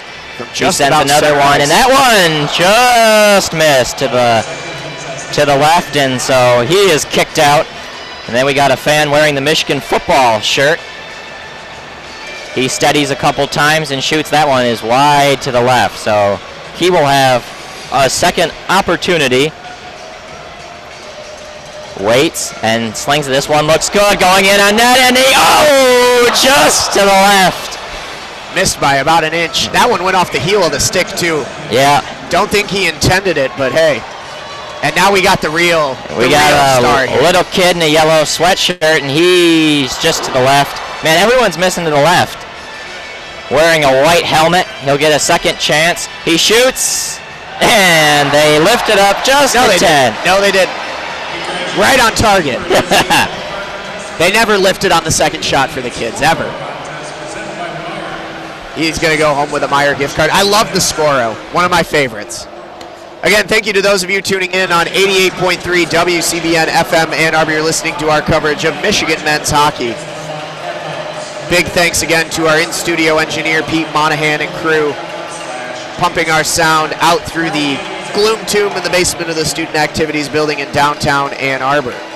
Do you remember, did you ever go to one of those Thanksgiving hockey games? The Red Wings always did one on Wednesday before Thanksgiving. I believe I did once. They did freshman year. Did they do the Scoro with the turkey? I don't remember. I don't recall. I would not be surprised if this is something you remember, though. I went to a game 2009. It was against the Atlanta Thrashers. Oh, that does not exist anymore. Too sad. Former Detroit Red Wing winger on the last legs of his career, Slava Kozlov, scored in that game. Oh, boy. And the Thrashers beat You're really digging it out there. The Thrashers beat the Red Wings, but they did a Scoro, and out at center ice they had a turkey, and you just threw it at the net. Somewhere, Slava's out there wondering who said his name. If you're on Twitter, go ahead and drop him a mention. He's still relevant. And also hop on Twitter. Feel free to toss us a couple comments. At WCBN Sports is the handle. If you don't have Twitter, get one so you can talk to us.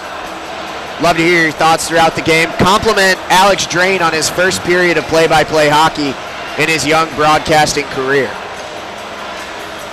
Again, he will be back on it again if you want to listen to his voice and not mine tomorrow night. Face off at 5 p.m. here at the Red Berenson Rink at Yost Ice Arena.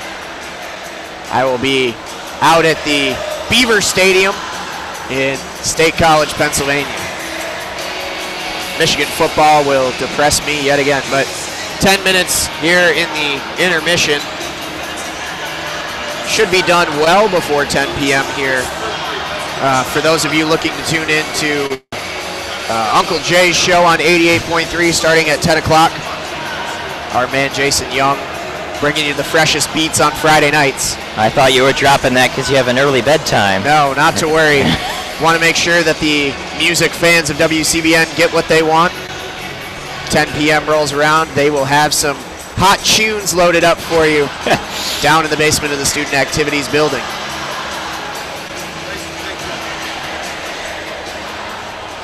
They have the banners across from us, the CCHA championships, 94, 95, 96, and 97 in plain view for us here. Michigan, under Mel Pearson, looking to add some new banners to the rafters here in Yost. Well, I didn't ask you, did you guys go on down to the Big Ten tournament last year? We did. We did indeed. Just about every game Michigan hockey plays you can catch here on WCBN Sports, except for, you know, the Minnesota Friday games. Can't quite make that with a class schedule, but if we can be there, we are there. Continue to follow us. If this is your first time tuning in, continue to tune in with us, not only for hockey, but all of Michigan athletics. You name it, we cover it. Did you do the GLI last year? Yes, GLI every year. Be back again this year.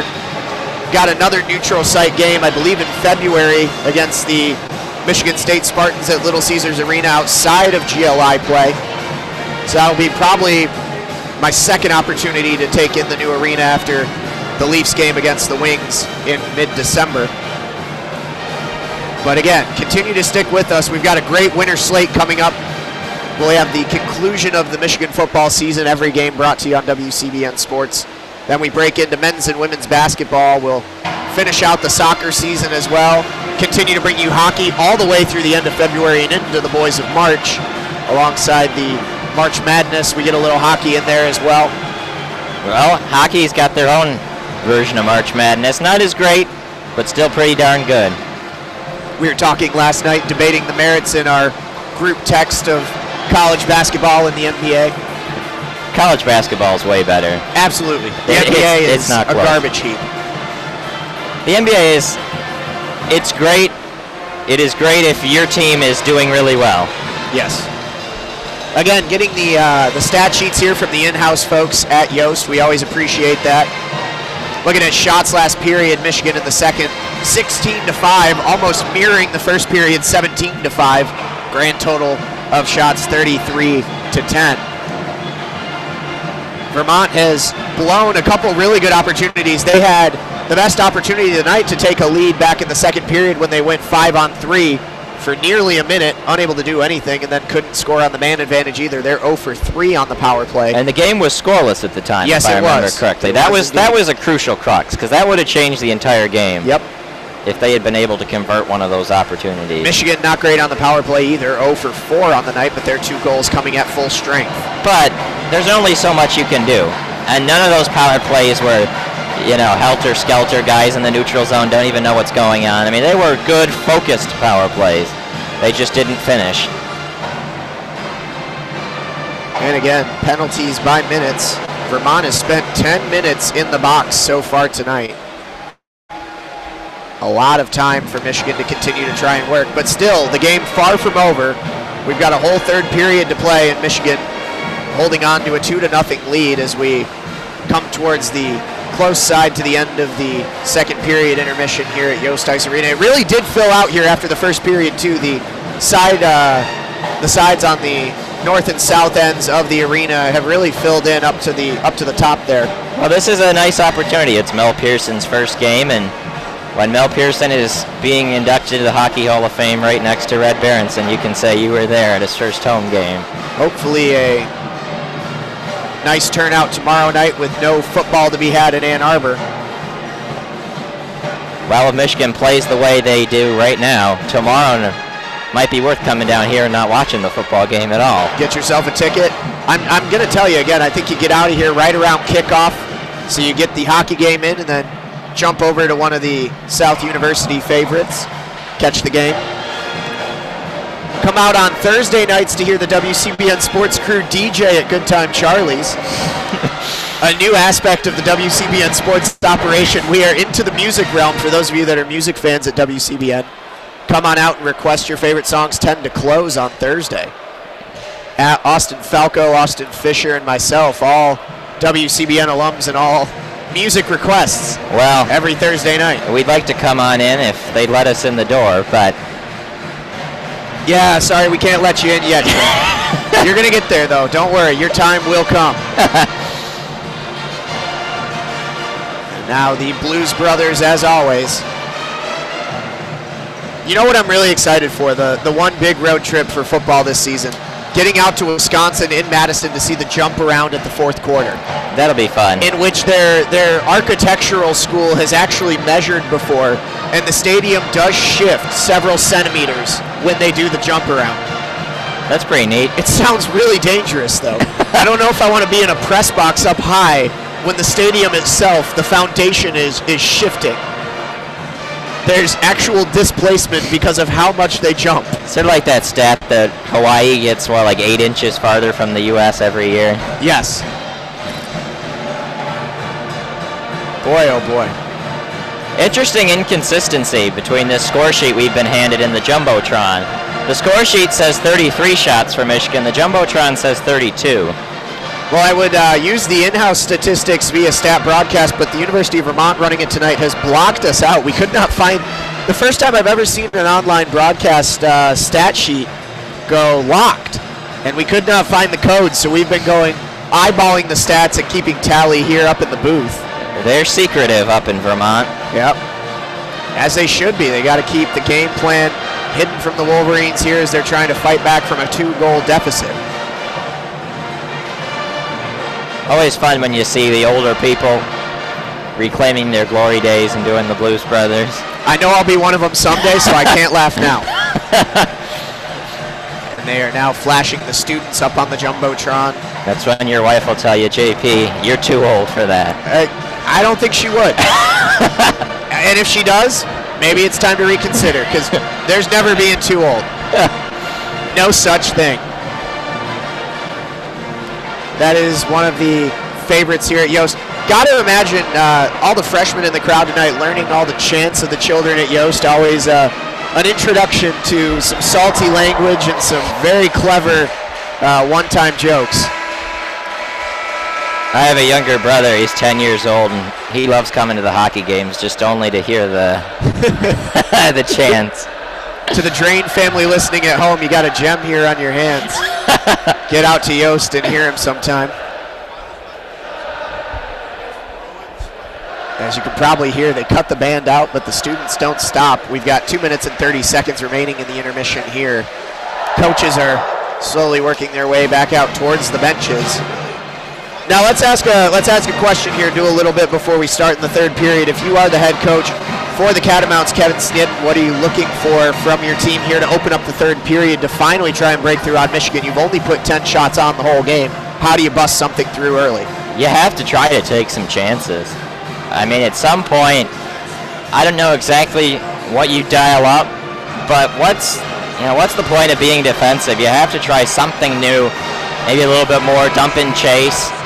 Big hits. I don't exactly know what the answer is, because it's just been domination, but you're going to lose anyway, so might as well try. Teams are coming back out to the tunnels now, and I agree with you. I think they have shown a little bit of hesitancy, and also not even hesitancy at a lot of crucial points in this game, but just a very young team that has given the puck away a lot to Michigan, has struggled to maintain possession, especially in the offensive zone, and I think that's been the biggest crutch for them so far tonight, especially passing. I mean, looking at wide open back passes, just trying to get it back to the blue line to reassess, and every time they try and shovel it back to one of their defensemen, it just squirts right by, back out of play, and then you've got to reset. That gives Michigan time to fight back and set something up of their own, and that's happened time and again so far tonight.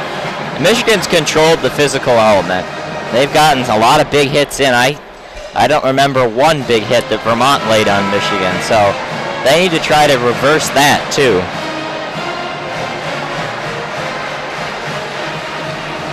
Michigan skating back out onto the ice for the third period, maintaining a 2-goal lead. Drain, you've got big ups from our man in studio, Pete Monahan. Said great job on the goal calls in the second period. Oh, well, always appreciate feedback. We will see. I want to get one here in the third. I need something tonight to go home with. Well, maybe you'll get double lucky and your hot take Josh Norris prediction will come true. He has just seemed so primed in both the first and the second periods, not only to score, but also to level some wood on these guys up on the boards. Catamounts have taken a few big hits from Norris. Well, and he's leading the team in shots, 5 shots, so he's definitely been close. There again, showing that goal from Lockwood, the first one of the night back in the second period, and boy, just a gritty goal to slot it 5-hole and bounce it up underneath the left leg pad of Lakis, and then the closing goal in the period from Warren just coming straight across. That's a professional goal if you ever see one. As we're about ready for the face-off here in the third period, Adam Winborg out to take it against Lodemeyer, and we are underway in the third period. Michigan wins the face-off, heads it back to the neutral zone where it's taken by Sam Piazza. And now a giveaway to Esposito right in the slot as he fires it towards net wide to the right. Vermont working it in the Michigan defensive zone. Vermont trying to make something happen. Nothing going there as Michigan fights it away into the neutral zone. It's Raby moving forward. And it's going to be an offsides call as the puck squirted across before Winborg could get to it. And it will come back for a face-off, 19:33 in the third period. Shots, depending on which stat line you read, either 32 or 33 to 10 for Michigan. Coming to the face-off circle for the Wolverines is Josh Norris. He's going to face off against Bryce Misley, who has done pretty well on the face-offs tonight against the Wolverines. By rough estimate, he's won at least half of his face-offs against the Maize and Blue. Norris wins this one, though. Gets it back to Luke Martin. And over to Quinn Hughes as he works back around the end boards. I liked Hughes' aggressiveness in this game. That was one of several times he's decided to try to just pinch up and make something happen. And as a small defenseman, you have to do something like that to try and make up for that lack of size and make the opposing team count for you a little bit more, as Hughes has the puck himself in Michigan's defensive zone. He skates well, really smooth. He does indeed. Michigan fires a shot right into the glove of Lakis as he picks it out of the air. And wholesale line changes for both teams as they will come out for a face-off here. Just a little under a minute into the third period. Vermont needs something early here to swing some momentum back their way. Michigan swinging around and resting here as Marody is in the circle against Coughlin for the face-off. And now another called off face-off. This is getting really old. This one's on Vermont. That one on Vermont as O'Neill is sent in. A quick shot by Calderon, just misses. It's gathered by Boca at the blue line and sent back around the end boards. Michigan fighting for it. Bounced off the side netting. Vermont has it and able to clear. Coming back around to pick it up is Griffin Luce. Luce bounces it to Danks. Danks able to get it to Calderon. Calderon working around his defender. It's O'Donnell. Working it back around. Trying to find a man in front. Could not get it to the stick of Dexter Danks. Michigan still has it in the offensive zone. A fight down in the lower right corner there. A scrum for the puck as Michigan comes away with it. Now another scrum on the right side boards. Back around the end boards to Coughlin. Coughlin clears it for Vermont. Gets it back out to O'Neill, and O'Neill sends it deep into the Michigan zone. And it'll be called icing. It's like a little pushing and shoving between Calderon and is that Privatera? Could not tell. Either way. Yes, it is. Jared Privatera. Vermont sent it in just a little bit too far back to continue play, but they do get their line change in. And now in the face-off circle for the Wolverines, it is Jack Becker. And now another send-out for the Catamounts, and back in is Coughlin this time. Face-off won by the Wolverines, back to Sam Piazza. He was looking for a pass over in the left corner, could not find anyone. And now Becker with it down there. Passes it back up to the point at Piazza. Piazza shovels it in, trying to get the redirect, was Ruse, and unable to bat it out of the air as it gets cleared into the neutral zone. Michigan maintaining possession, though. Becker fighting for it at the blue line. Forces it back into the offensive zone. Comes back around. Ciccone plays it in deep to the end boards. Becker looking around, trying to find someone in front. And plays it back to James Sanchez around the end boards. He's being harassed and harangued by O'Donnell back on the bottom. And now Alvaro for Vermont gives it away to Sanchez. Back to the point with Luke Martin. Puck lifted back into the end boards, picked up by Ruse. Ruse plays it back. Becker fighting for it, wins it away. Vermont cannot clear the puck yet again, and they need to get something going now. 17 minutes remaining in the third period, and Michigan continuing to maintain puck possession in the Vermont defensive zone. Vermont finally able to clear, but they clear it right back to the waiting stick of Quinn Hughes. He works it back up in the neutral zone over to Raby. Raby works it back into the corner and fought off over to Winborg. Winborg back to the point. Hughes lets a shot go. It's deflected off Esposito and out of play for a face-off. 16:49 remaining in the third period. Well, 3 minutes into the third period, and not a whole lot has changed. Pretty much the same pace of the game. Things maybe a little bit more calm now with Michigan maintaining a 2-goal lead. And a face-off in the right-hand circle. Adam Winborg there to take it. He wins it away to Nick Boca. Boca shovels it in. It goes wide of the net. Picked up by Griffin Luce. Luce keeps it in play. Picked up by Esposito, who hands it to Winborg. Vermont's continuing to give the puck away. Keeping it in play is Luce. Luce goes back to Boca at the blue line. Shovels a shot in, deflected away. Warren still has it. Michigan maintaining possession after the dangerous shot. It's picked up, gathered. Boca cannot get it. Esposito giving chase. It's cleared away by LaFontaine back to the neutral zone. Vermont will gather. Winborg knocks the pass away. Continuing to harass Vermont. Trying to go for the line change and then stopping to clear the puck before hopping over to the bench was Adam Winborg. LaFontaine is going to pick up a soft shot that was dumped in by Lodemeyer. And both teams will be able to get some fresh skates out there with 16 minutes remaining in the third. A face-off now in the near side circle. It'll be Misley for Vermont up against Norris. And Sam Piazza is waved out of the circle, and now Dara is going to be brought in. That's the fourth send-out in the circle for Vermont so far this period. There was a lot of Michigan doing that early on, but now it looks like Vermont is the culprit. Ciccone fighting for it on the boards. LaFontaine doesn't have a stick. Needs to just reach over and pick it up. It is just to his right. He does reach down and grab it. Michigan regains possession as Piazza hands it up to Norris, who gives it here it is. wide open in front. Is Norris scored? We called it. He got it. Josh Norris wide open in front off the nice feed from Jake Slaker, as Michigan takes a 3-0 lead in the third period. Well, you called it very early on. He looked like he had to do it. He found himself wide open in front of the net and took it on the right-hand side of the goalkeeper, Stefanos Lakis. And now Michigan starting to nail into the coffin at 3-0. Diving, missing his mark was O'Donnell, trying to prevent the pass from Slaker. And boy, beautiful job by Norris there.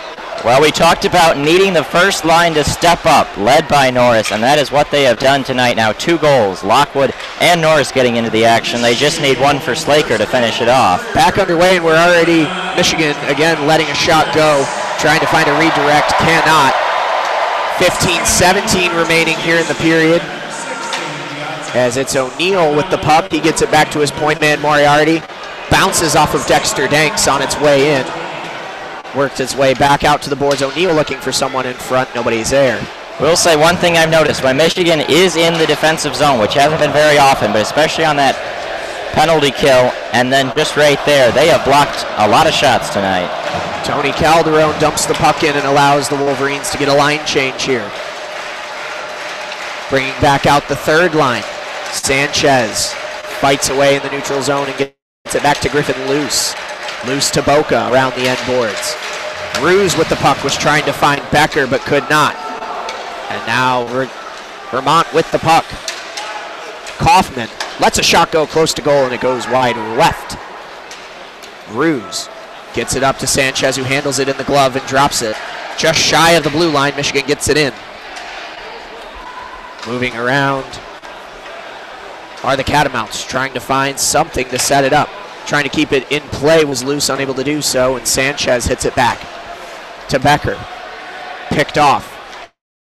Puffer now coming forward into the offensive zone for it for Vermont. Takes a nice shot right into the chest pad and gathered by LaFontaine. That was a good shot. Vermont still scratching at what little the Michigan defense is able to give them here. Shots still 37-12 in favor of the Maize and Blue. Just a reminder, you're listening to coverage of Michigan men's hockey on 88.3 WCBN-FM Ann Arbor. Brought to you in part by Underground Printing. Michigan maintaining a 3-0 lead with 13:58 remaining in this one. Well, Vermont's up to 12 shots now. They've gotten a couple here in this period, and some decent looks, but they need something to change fast. A 3-goal lead is not easy to overcome. They just have not had the same creativity as the Wolverines. It seems as though every time one of their defensemen tries to get the puck down in front, there's either nobody home on miscommunication or the Wolverines are able to get in front of it. Dexter Danks has blocked his fair share of pucks tonight for Michigan defensively. Back underway here, Winborg in the circle. My goodness, just these referees, I don't know if it's them being picky or Michigan actually have to think so. Some kind of infraction, but again, sending folks out of the circle. The face-off won by Vermont. Puck loose in front. Trying to gather his Puffer. Puffer unable to get a shot away in the slot. It's picked up by Raby. Raby has it in the neutral zone and then fought back in to Michigan zone. Still not out. Lodermeyer gets it to Esposito. Esposito trying to find Puffer in a poor pass, unable to do so. Shot on the odd angle in front is gathered by LaFontaine, and a big hit leveled by Joe Ciccone at the end of that one. That's a really smart play there by LaFontaine. That puck was just lobbed right in front of the net, and that's a perfect opportunity for someone who doesn't even know it's right there to go off of him and in the net. Just get that big left hand out there, snag it out of the air like picking cherries. Offensive zone face-off for the Catamounts. Misley in there, up alongside Josh Norris, who just scored for the Maize and Blue. Quinn Hughes fighting for it on the boards. Up behind the net is Norris, pushing forward now. He's going to find Lockwood. Nope, gives it back to Hughes on the far side. Hughes pushing forward, fast for a defenseman. Works it in front. I think it's Norris again. I think he tipped it in. The redirect from Norris, indeed, his second of the night. A great job by the freshman defenseman Quinn Hughes to take the pass around to the right, dump it in front, and then get the redirect from Norris under the legs again of the goalie for the Catamounts, Stefanos Lakos, and Michigan with 2 more goals here in the third period, now lead by a total of 4-0. Well, we talked about in the opener, just put the puck on net, and if someone's right there, they might find a way to slide it in. And indeed they do. How about it for the young freshman Josh Norris? One more. He's got 13 minutes and 20 seconds remaining here to try and get the Hattie. Michigan wins the face-off coming out of the goal. And now Vermont all but toast. 2-on-1. And now Cooper Marody with a 2-on-1. Coming forward, takes a shot off the post. Tried to go near side and could not add to Michigan's tally, but another good opportunity is now Vermont coming back forward. It's O'Neal who dumps in front, unable to find his man. Now Marody coming again. Moving it up past the blue line. He's got Calderon, dumps it off. Calderon rips a shot. Would have gone wide, but gloved by Lakos. Michigan not letting up immediately after the goal. The second I finished talking about it, Marody's already in on net with the opportunity. He looked the whole time with his eyes, led Lakos over to the far side, and then ripped a nice shot back near side, inches away as it booted off the ironwork. Well, we said early on that Lakos had been a brick wall, but that if you peppered him enough, the brick wall would crumble, and the levee broke here in this third period and in the late stages of the second. And it looks like the backup goalie for the Catamounts is ready to go on the bench. He's still watching, but I don't know, one more goal and you might have to start considering giving him some reps here. Well, Vermont, the fact is they're more than likely going to lose this hockey game here today and in pretty decisive fashion, but they have to come out in less than 24 hours and get ready to play tomorrow. And you can't let your good goaltender, who started every game this season, let it get to his head. Defensive mistake by the Wolverines. In with a nice shot on goal is Ace. As it goes wide, LaFontaine able to get it into the side of the netting, and it looks like we're going to have a penalty call here. Can't quite tell. The arm did go up. It did go up, but no, it doesn't look like now it. They've called it off. It was Ace Cowens who came in after the puck squirted by Griffin loose, and he was able to get in for a shot on net to add to Vermont's total of 13 now, but it'll be a face-off in the defensive zone for the Wolverines. Vermont wins it away, but Michigan quickly wins the puck back. Trying to keep it in play was O'Donnell, unable to do so, as Sam Piazza collects and gives back to Ciccone. Ciccone dumps it in, and O'Donnell collects just past their own blue line. Now pushing forward again is Cowens. Cowens with another shot off the leg of Piazza. An opportunity in front as the puck goes away and begging. Joe Ciccone, a brick wall in front, unable to let the puck get in front into the slot. It was good that Piazza blocked that shot, because I didn't like that defensive play. He didn't challenge it at all. He just sort of backed down and hoped he blocked it, and he did get it. And now again, Vermont pushing forward. It's Puffer. Puffer coming on the left-hand side, tries a shot, gets blocked by Martin, and then another shot ripped wide. Another shot opportunity, odd angle. That one off the stick of Esposito. Maybe a sense of urgency by Vermont. Yeah, a little bit more so than there has been, and maybe a little bit more of a defensive unawareness for Michigan, as icing is going to be called deep in Michigan's zone, and it'll come back with 11:35 in the third period. Michigan leading by a score of 4-0, and as the children of Yost would ask for, one more goal and they reach a fist. Well, it's dangerous for Michigan to get a little complacent. It's 4-0. You're probably going to win the game. You start thinking about that post-game steak and not too much about the actual action. Could go for a steak right now. It's been a little while since we had the orange chicken. Face-off for Norris here in the right circle, loses. Vermont clears and back past the blue line. It's picked up by Puffer. Puffer pushing up the left wing. Dumps it in for Esposito, gives it back to Puffer. A nice little one-timer, gets the goal in front. Unable to find it. The goal almost came out of it, and now an opportunity for Michigan. 2-on-1, it's Norris and Lockwood. Norris coming back, tries for his third, just goes wide. Hughes keeps it in play. Slaker fighting for it. Esposito takes it down. Michigan still fighting for the action. Slaker deflects the pass right back into the offensive zone. Picked up by Quinn Hughes. Lockwood moving forward. Clattering of sticks as Slaker goes falling to the ice. Looked like he got hit with the shot. And now Cooper Marody working it around. Dumps it back off to Griffin Luce, who dumps it in front. Patted away by Lakos. Cross ice pass back to Boca at the point. Boca takes a shot and it's blocked away. Another one time. Off the leg pad again. Michigan still with possession. Boca dumping it in around the end boards where it's collected by Cooper Marody, and I think we're going to see a penalty here against the Wolverines for boarding. Going to go on Slaker. I think it will indeed, as he is going to take off the gloves and skate towards the penalty box. The fifth of the night for Michigan. Slaker is one of two Californians in the starting lineup, him and Dakota Raby. He is from San Diego, Raby from Capistrano Beach. And now if Vermont is able to finally capitalize on a power play, they have been unsuccessful tonight in all of their previous opportunities. They can try and put some momentum forward. There's only 10:24 remaining in the game, and they are down 4 goals, but if there was a time to start, it's now for the Catamounts and their coach, Kevin Sneddon. Another Catamount escorted out of the circle as Esposito comes in favor of Puffer. Winborg, though, wins it for the Wolverines. Sanchez has it back in the corner. trying to get it away. Gets it to Ciccone. Ciccone dumps it deep. Official timing of the penalty, 9:36 in the third period, as now the Quebecois Massey pushing forward. Piazza has it for the Wolverines, fights it off. Vermont unable to establish a presence in the offensive zone yet on the power play. 1:30 to go. Pushing forward is Massey. Jake Massey pushing into the left. And now the puck flies free and down the ice. Giving chase is Warren. Warren trying to fight. Cannot find it. And now coming in again is another Wolverine attack. And now almost an opportunity in front. The Wolverines trying to go for the shorthanded goal here, but they need to get back defensively. Lodemeyer has it. Pushed up against the boards by Griffin Luce. That's and again, a good strong check.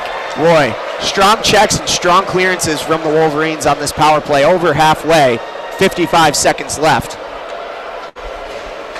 until they get back to full strength. Ross Colton gives it back to Evers. Back to Colton again on the left-hand side.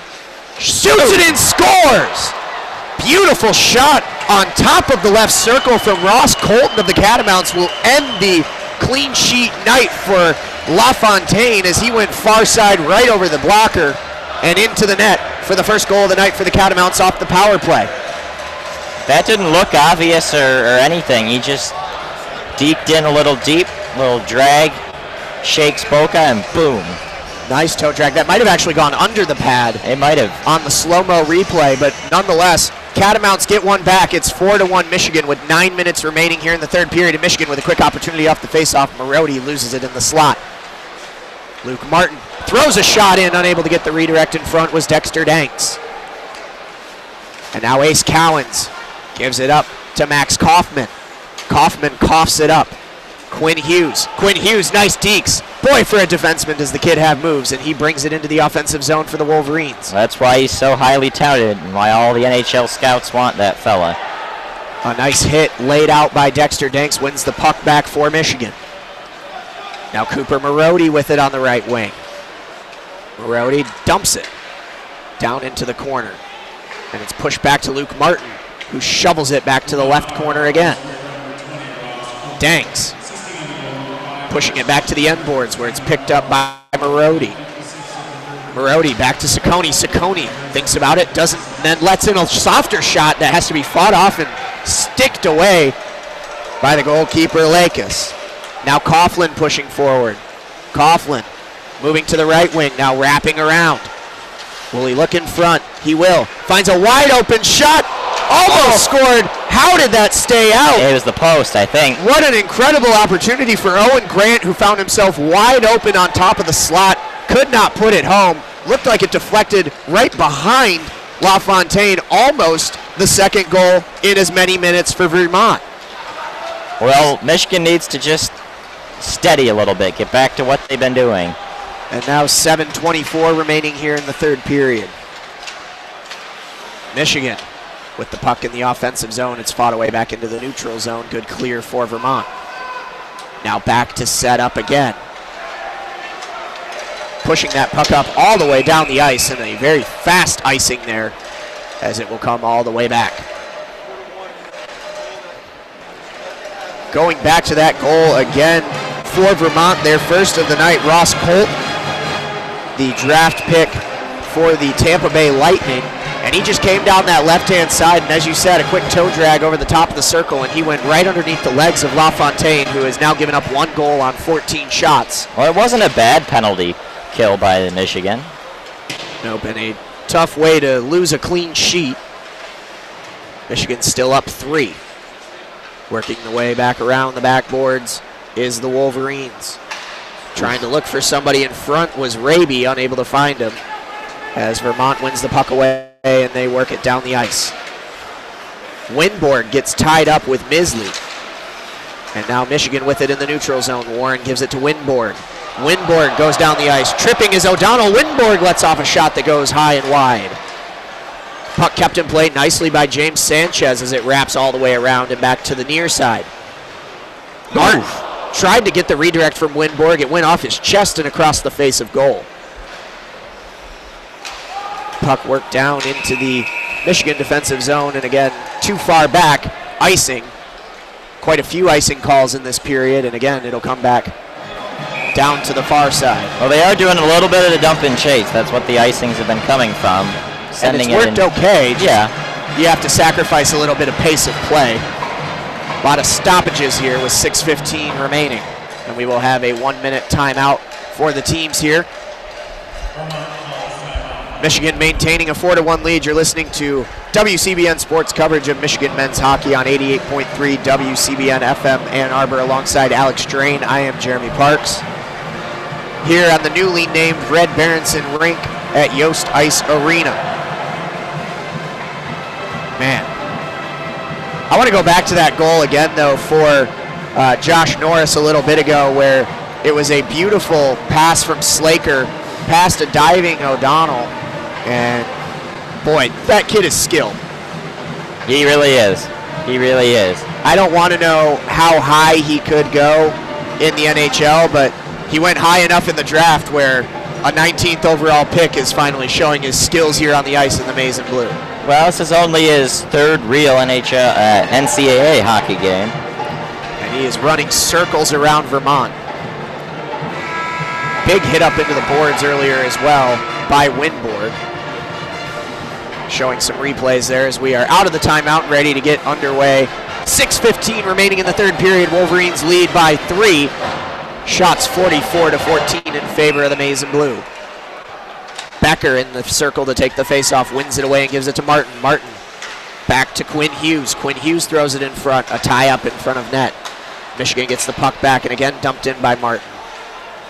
Carried by Esposito, who gives it away to Lodemeyer, and now Vermont pushing forward. Lodemeyer against 3 Wolverines, works his way down the right side. Michigan, heavy pressure. Lodemeyer unable to dump it back, and now Lodemeyer again in front, tries to get the shot, can't. Another scramble in front.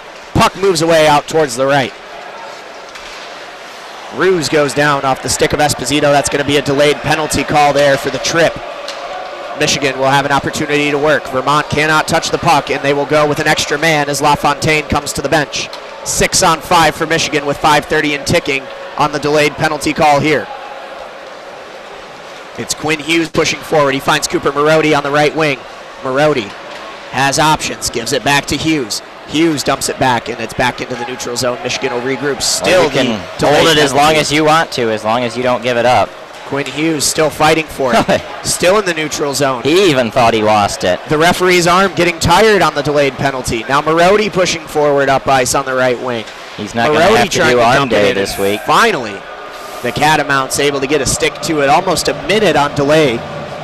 And it'll finally be a tripping call against the Catamounts. Well, that kind of makes sense strategically, right? You're up 3 goals. You're just trying to run the clock down, and they can't touch it and make anything happen, so just hold it as long as you can. And if you get a shot opportunity out of it, why not? But it'll be 2 minutes on the clock for the man advantage for the Wolverines with 4:59 remaining in the game.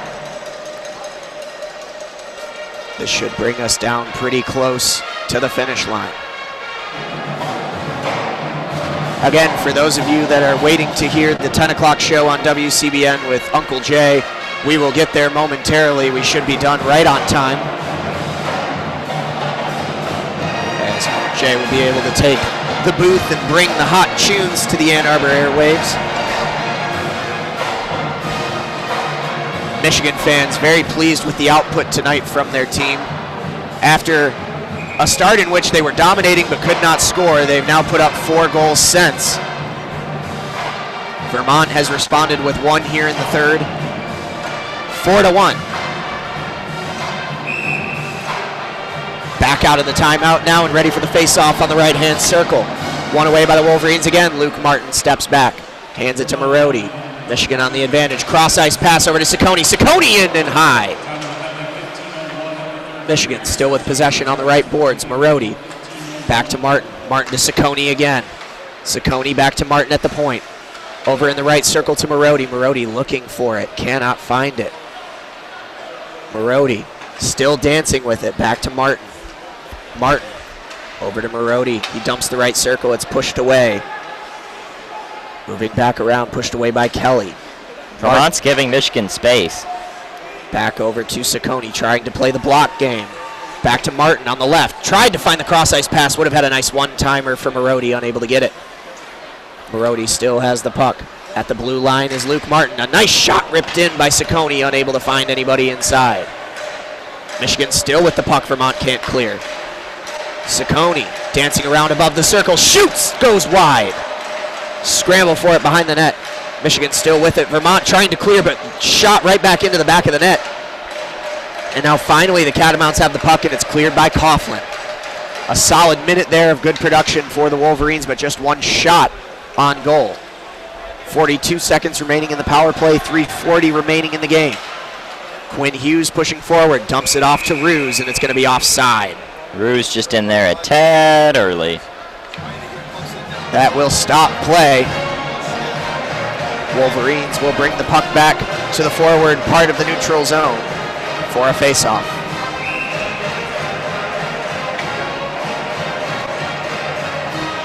Should be Norris on the face-off for the Wolverines up against Kaufman for the Catamounts.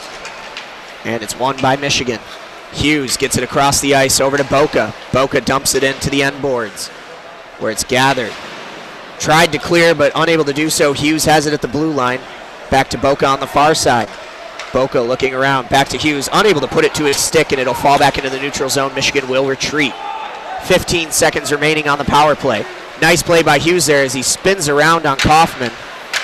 Gets it to Norris. Norris passes to Slaker. Slaker had an open opportunity in, but Hughes was still offside. Hughes to Lockwood on the right wing. Lockwood takes a shot. It goes just high, and it'll hit the back netting out of play. The penalty expires. Michigan unsuccessful again. 2:56 remaining in the game, although they lead 4-1. Well, it makes you wonder, do you think that Vermont's even going to bother pulling the goalie? Probably not at a 3-goal deficit. That's what I was thinking. I would highly doubt it. Winborg in the circle for the faceoff for Michigan. Michigan wins it back into the right corner, and now Vermont has it. It's Meiser. Pushes it forward. Massey pushes back to the end boards of Michigan, where it's gathered by Piazza and sent back to the blue line. Picked up by Owen Grant. Shot in, gathered by LaFontaine into the glove, and it'll be a face-off in the Michigan defensive zone. 2:37 left.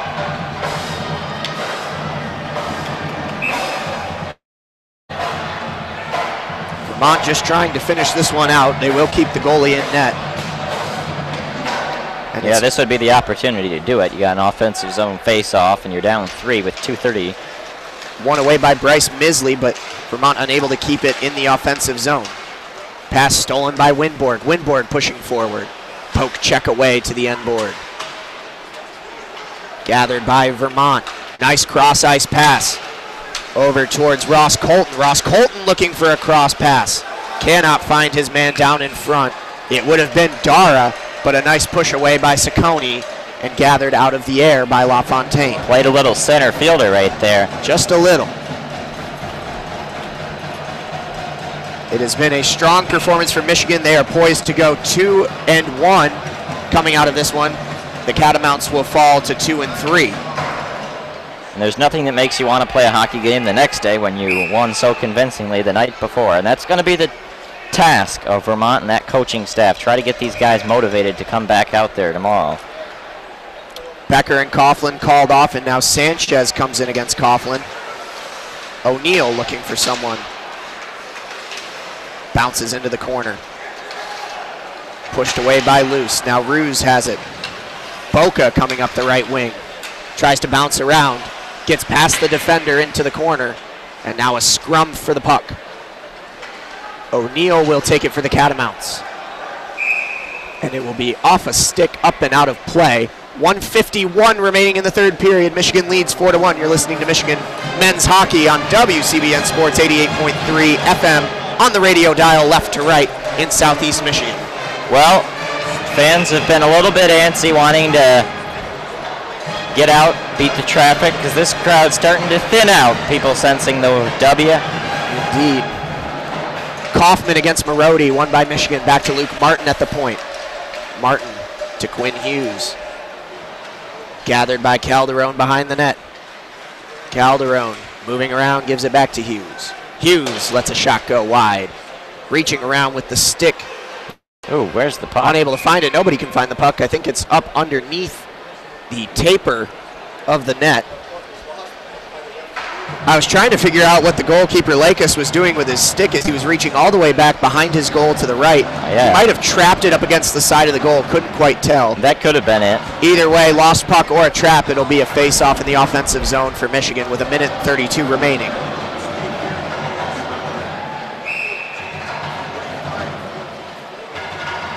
Kaufman again against Marody in the face-off circle. Won by Michigan. Back to Piazza. Piazza over to Marody. Marody to Norris, unable to find it.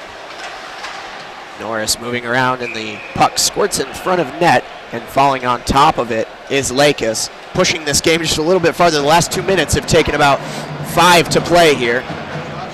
Slowing things down a bit. 1:22 left.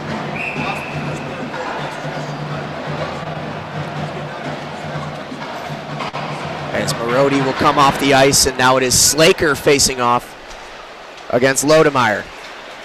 Lodemeyer wins it. Now Puffer coming up ice. Simply dumps it into the offensive zone. Now gathered by Lodemeyer, who holds it on the blue line until Puffer can get back across. And a puck win by Esposito. Esposito back to Lodemeyer. Esposito, 1 minute remaining in the third period. Norris to Piazza. Piazza bounces it off the boards to Slaker, who's got room on the left wing, trying to work it around, look for a back pass to Lockwood. Crafty, but not there. Esposito pushing in. Esposito blocked by Boca, slaps it in, pushed away by LaFontaine. Massey with a shot from the point, almost got the redirect in front, and another goal, but goes begging off the stick of Massey in the corner. 25 seconds remaining. Michigan clears. Vermont would like to put one more on the board for moral reasons. Esposito has it in the neutral zone. Esposito working his way around. 13 seconds, and this should about do it. Vermont dancing with the puck. Misley pushing in. Tries to rifle a shot in, bounces off, unable to gather it as LaFontaine as it goes around. 2 seconds and 1. And that'll do it here at Yost. Michigan takes the home opener by a score of 4-1. They improve to 2-1 on the season. The Catamounts falling to 2-3. And a nice way to break in the new Red Berenson rink here at Yost. Well, Drain, your final thoughts. It was, from the opening puck drop, complete and utter dominance by Michigan. Just Indeed really every facet of the game, every minute outside of probably 4 where Vermont had some chances. I mean, every other minute was just dominance. Good forechecking, solid defensive play. LaFontaine made the stops when they needed him to, and they created enough chances to put 4 goals in on a very talented goaltender. A little bit of chippiness, but as always, one of the best sights in hockey, the handshake line coming through. We've got about 5 minutes left before we have to sign off, so we'll do a little bit of post-game here on air on 88.3, and then we'll sign off. But, Drain, how did it feel, your first whole game? I keep asking you, but I enjoy hearing your thoughts on your first full one.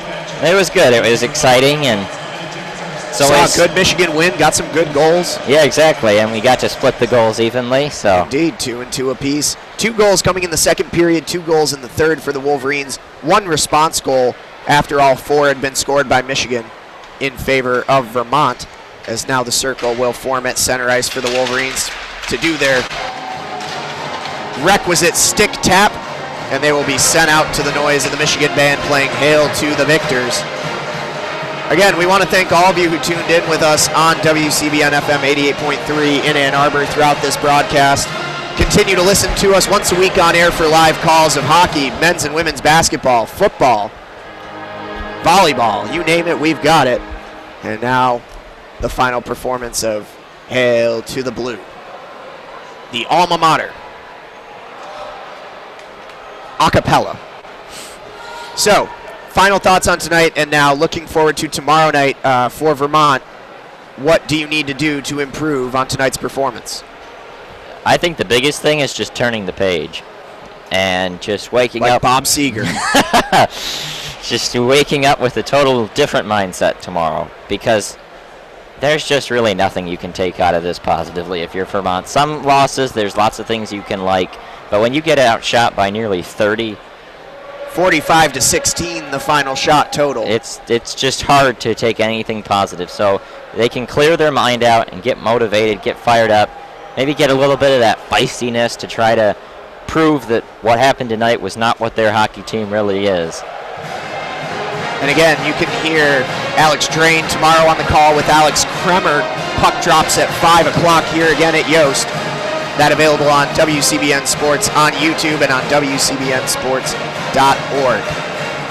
I'm going to hope that Uncle Jay is ready in the studio. We're about ready to sign off here at Yost. Again, a big thanks to our crew in studio tonight with Pete Monahan and company pumping the sound out for us. As always, we appreciate it. We could not do it without you. Our final score from Yost and the Red Berenson rink, Michigan 4, the Vermont Catamounts 1.